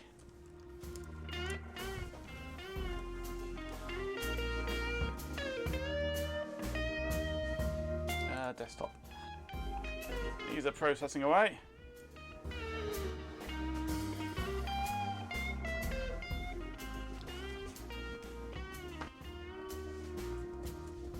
Let's put the lid back on the Lenovo.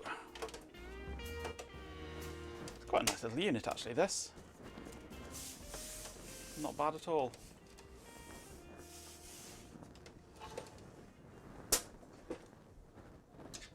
It even has thumb screws for the back.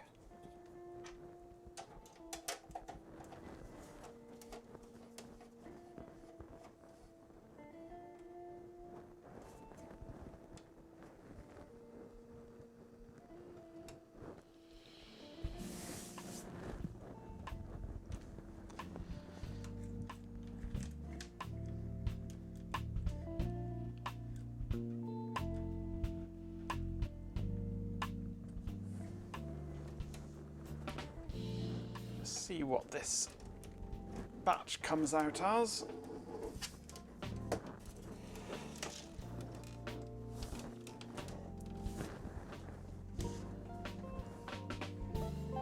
And then maybe convert it to a PDF. And then I'm done on this one. Then I've got just two sides of the little reference card that goes with it. That should be easy enough to do. I might save that for tomorrow night.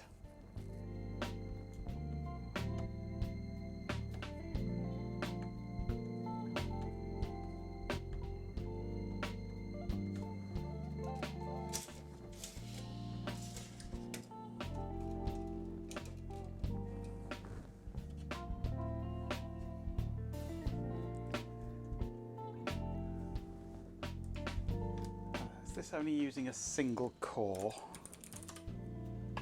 Or is it using all my cores? Oh, OBS is using all my cores. That's why it's slow.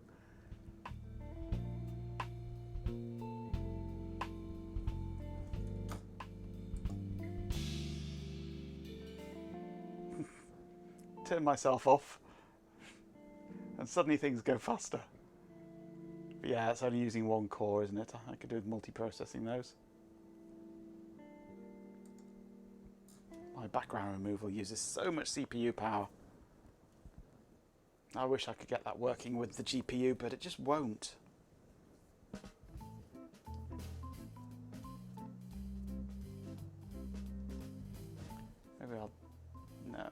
Maybe I'll turn myself off while it processes, but it doesn't really speed it up because it's only using one core.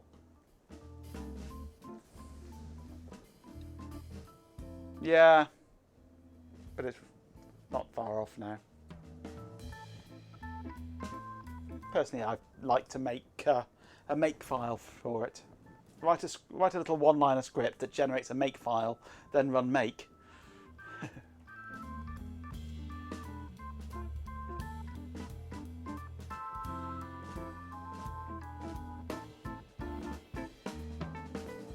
As long as I don't turn myself on stream.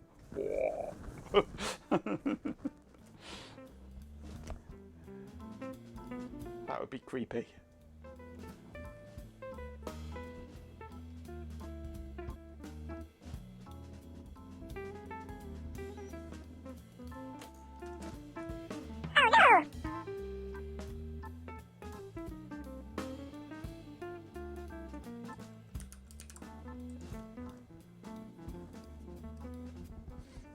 Oh no, indeed.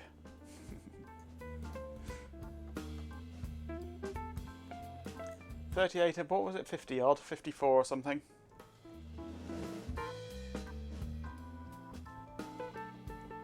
I wonder what the front page looks like actually.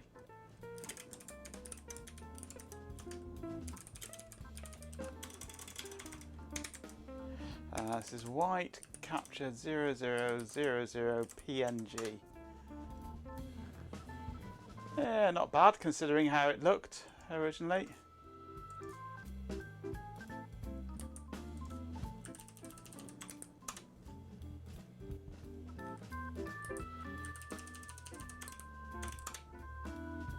$35 looks. I've lost a bit on 35 there now, haven't I? I might want to retweak 35 manually just to bring the threshold up a bit.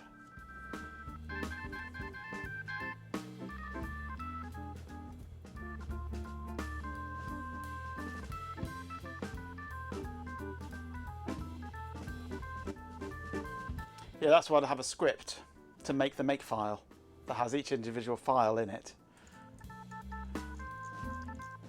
But that's way too much work.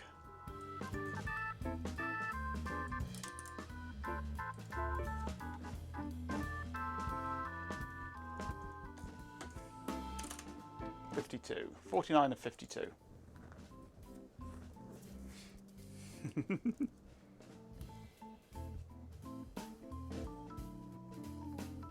And it's a one line to there's all sorts of ways you could do it, but I mean, you'd set up a a what do you call it thingy? Not a dummy entry, I can't remember what they call it. Anyway, it's one way to say anything that's .jpeg converted to .png, you run this script, and then you just list the files. This file would convert to that file, this to that file, and it just feeds them into that top of the script.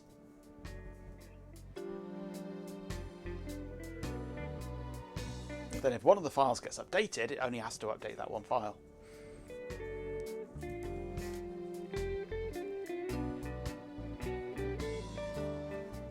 Phony, that's the one, a phony. Or whatever. No, not a phony. A phony is one that always gets recompiled regardless, isn't it?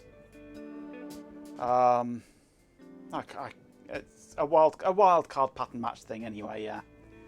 And then you basically list the dependencies. Right, I want to just do...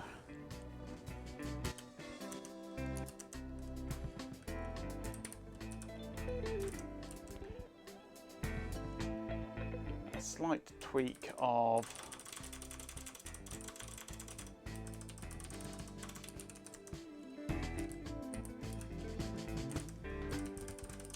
35.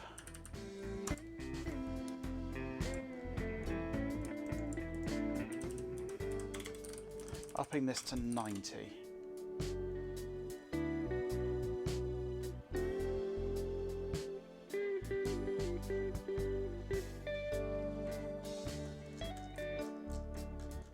That's better.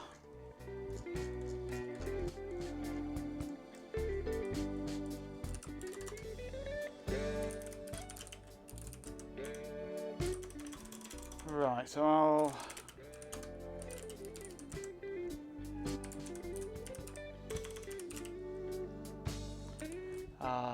into T, then do a convert of 00 to T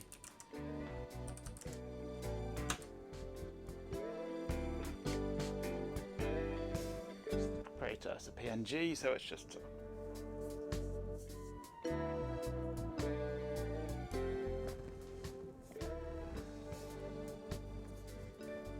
phony is the bot, yes. And 52 is it?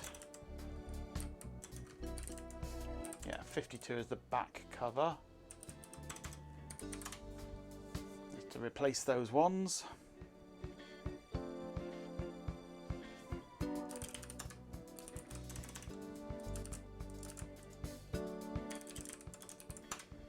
So we have proper cover, all the white stuff.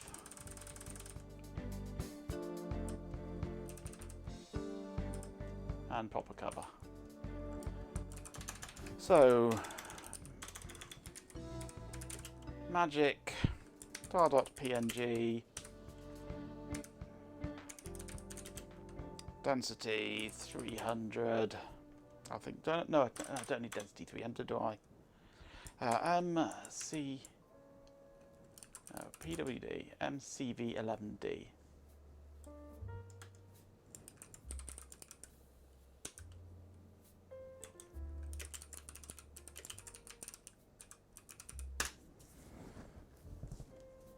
Pony always runs. Carrots help, yes.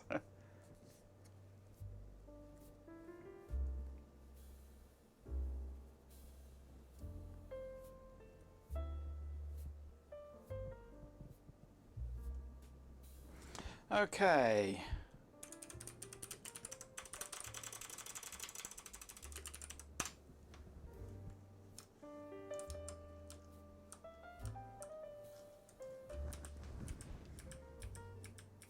That looks pretty reasonable to my eye. Bit wonky in places, but not much I can really do about that. Good enough for government work.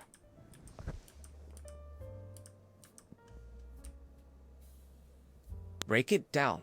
Time for the breaks.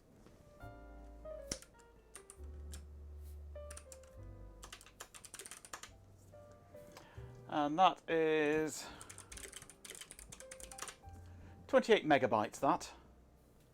A bit wonky places, just like chat.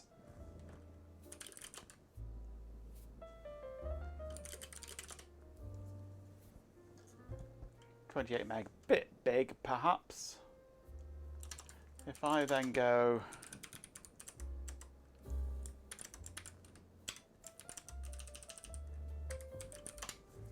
that'll JBig to it while it does it.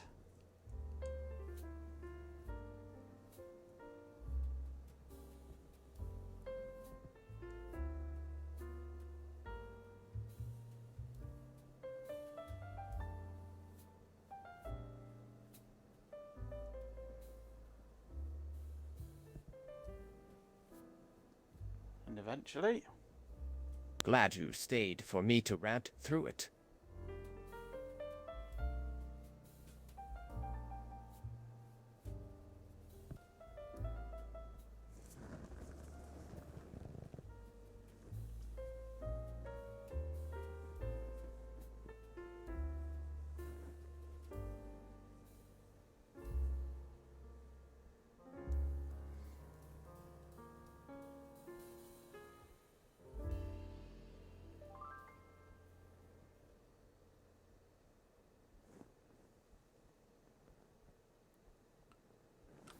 plenty of arcane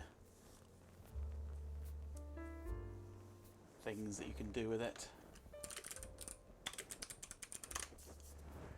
That's taking it down to 6.2 megabytes. There you go.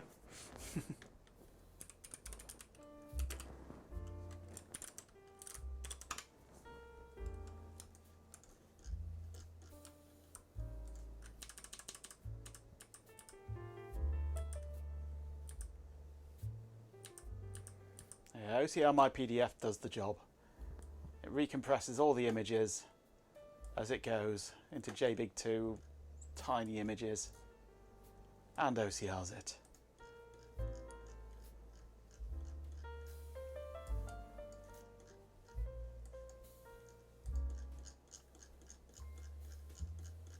That's my trick anyway. That's how I do it. Right, this is ready now to go onto my website, except the upload functionality of my website is broken at the moment.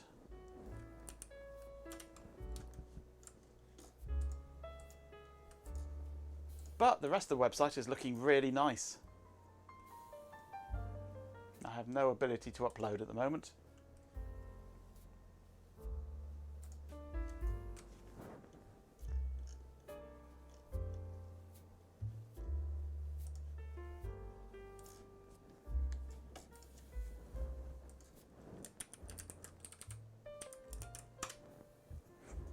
But that's where it'll go eventually.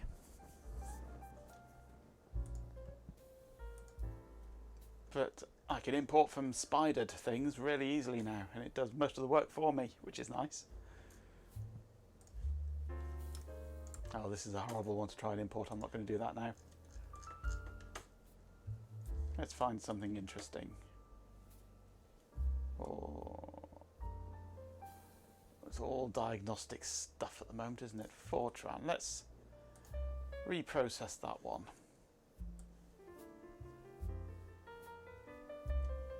See if I can find it.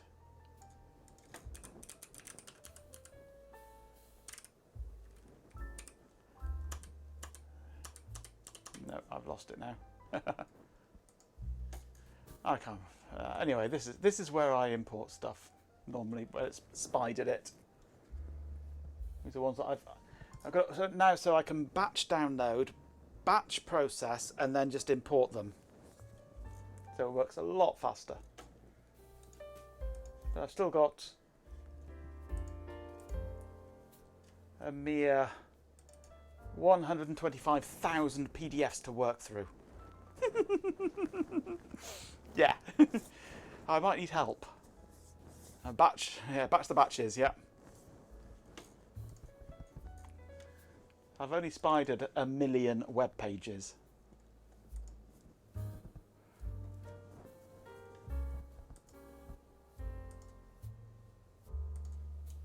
So But it's coming on. It's coming on. I've got a lot on here now. I've been working on RSX 11 today. I'm batch shit crazy when I'm done, indeed, yes. But I've modified my system to now allow a 3-level title. Let me find a good example. There we go. PDP 11, Keypad Editor User's Guide, version 4, 3 levels of title.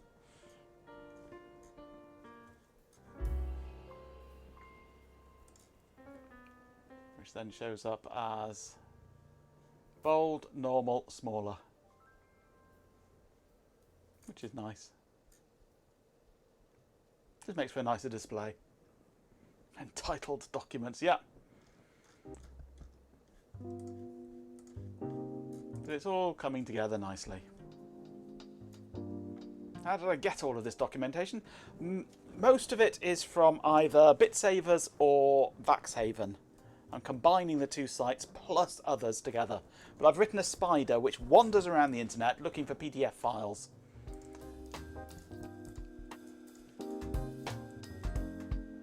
And I'm wading through the list of PDF files that it's found. But I only go to... it doesn't really wander around the whole of the internet. It wanders around one site at a time, and I choose which sites it goes to. So I've got a big long list of websites here for it to try and go to. Oh, /dot I know it doesn't want to go to. I'll delete that. So it's never going to go to /dot. But I've got this website here, pdp8.de/pages/calcomp IP HDM. Is a page that it's found linked from somewhere else. And it's just a picture.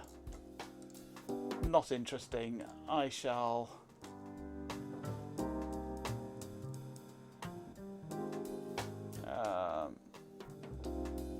let's have a look at the other one there. This is just a couple of pictures. Is there anything interesting?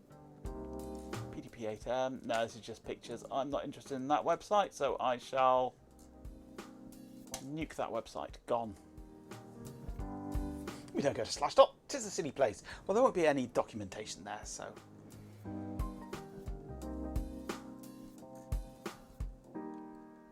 There's various mirror sites around the place that got all sorts of stuff on them, so yeah. It's spiders all over the place looking for things. Processing.org I certainly don't need.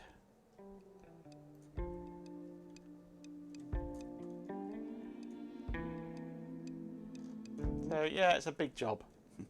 And I've only got, well, how much is it? Documentation I have.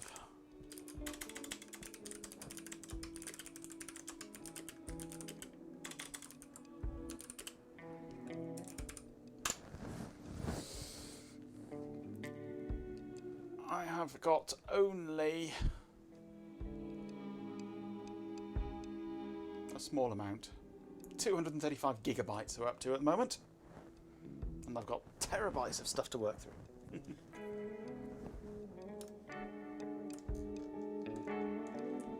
So yeah, it shall be going on to here once I have rewritten the upload system to fit in with my new site. And it should be uploaded to hardware, components, memory, MCV11D. But yeah, the website is really starting to take shape. But that is it for tonight. Come on, wake up you. Have you gone to sleep? You're thinking hard. There we go.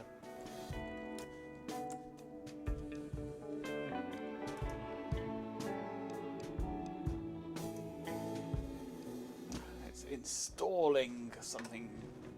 Windows update for Windows 10. KB5001716, and it's really hammering the hard drive. Right, anyway, I am done for tonight now. Thank you very much for joining me. It's got a bit later than I was expecting, but hey, we don't care.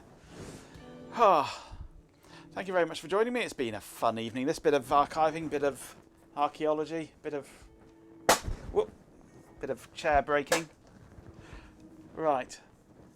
Yes, I shall be back tomorrow. Don't fall. I'll try not to. That's just the tilt thing likes to undo itself and I go flying backwards. Ben, are you still here or have you wandered off? You're on tomorrow evening for something or the other. Yep, for 9:30ish is it for you, Ben? I shall be on before you then. And then we shall raid Ben tomorrow. Right, but until then, thank you very much for joining me. It's been fun. Don't forget to check out Discord. And I will see you tomorrow. He went to bed. Yeah, well, I don't blame him. I'm doing the same now. Right. Silly bot outro.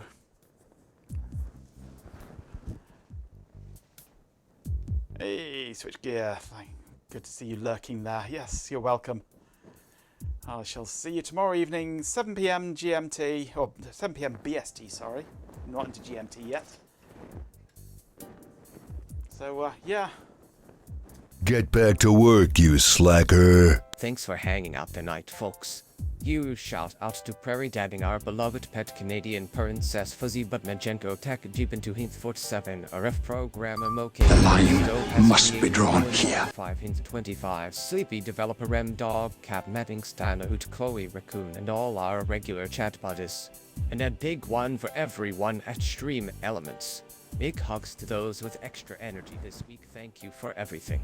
Now excuse me, time for an early nap and some soldering fun tomorrow night. No, we're soldering tomorrow, are we? Personalities and gratitude instead of generic thanks. It targets each user and adds in a personal touch. He's getting a bit meta now, isn't he? Usernames, highlighting them as key components. Highlights the Twitch element of Stream Elements, adding to Majenko Tech's established audience reach. Personal connection and encouragement creates excitement for upcoming sessions. Keep these points in mind as you work on this. Okay, right, fine. To see you. Switch gear. Working on the RTMFM? Well, I haven't got any more components to go in it, so no.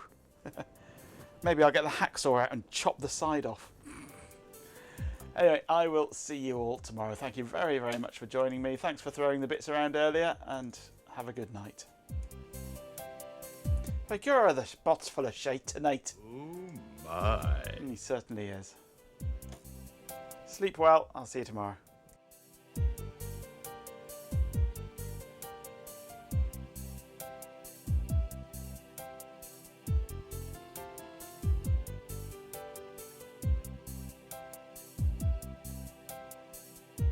Enhance.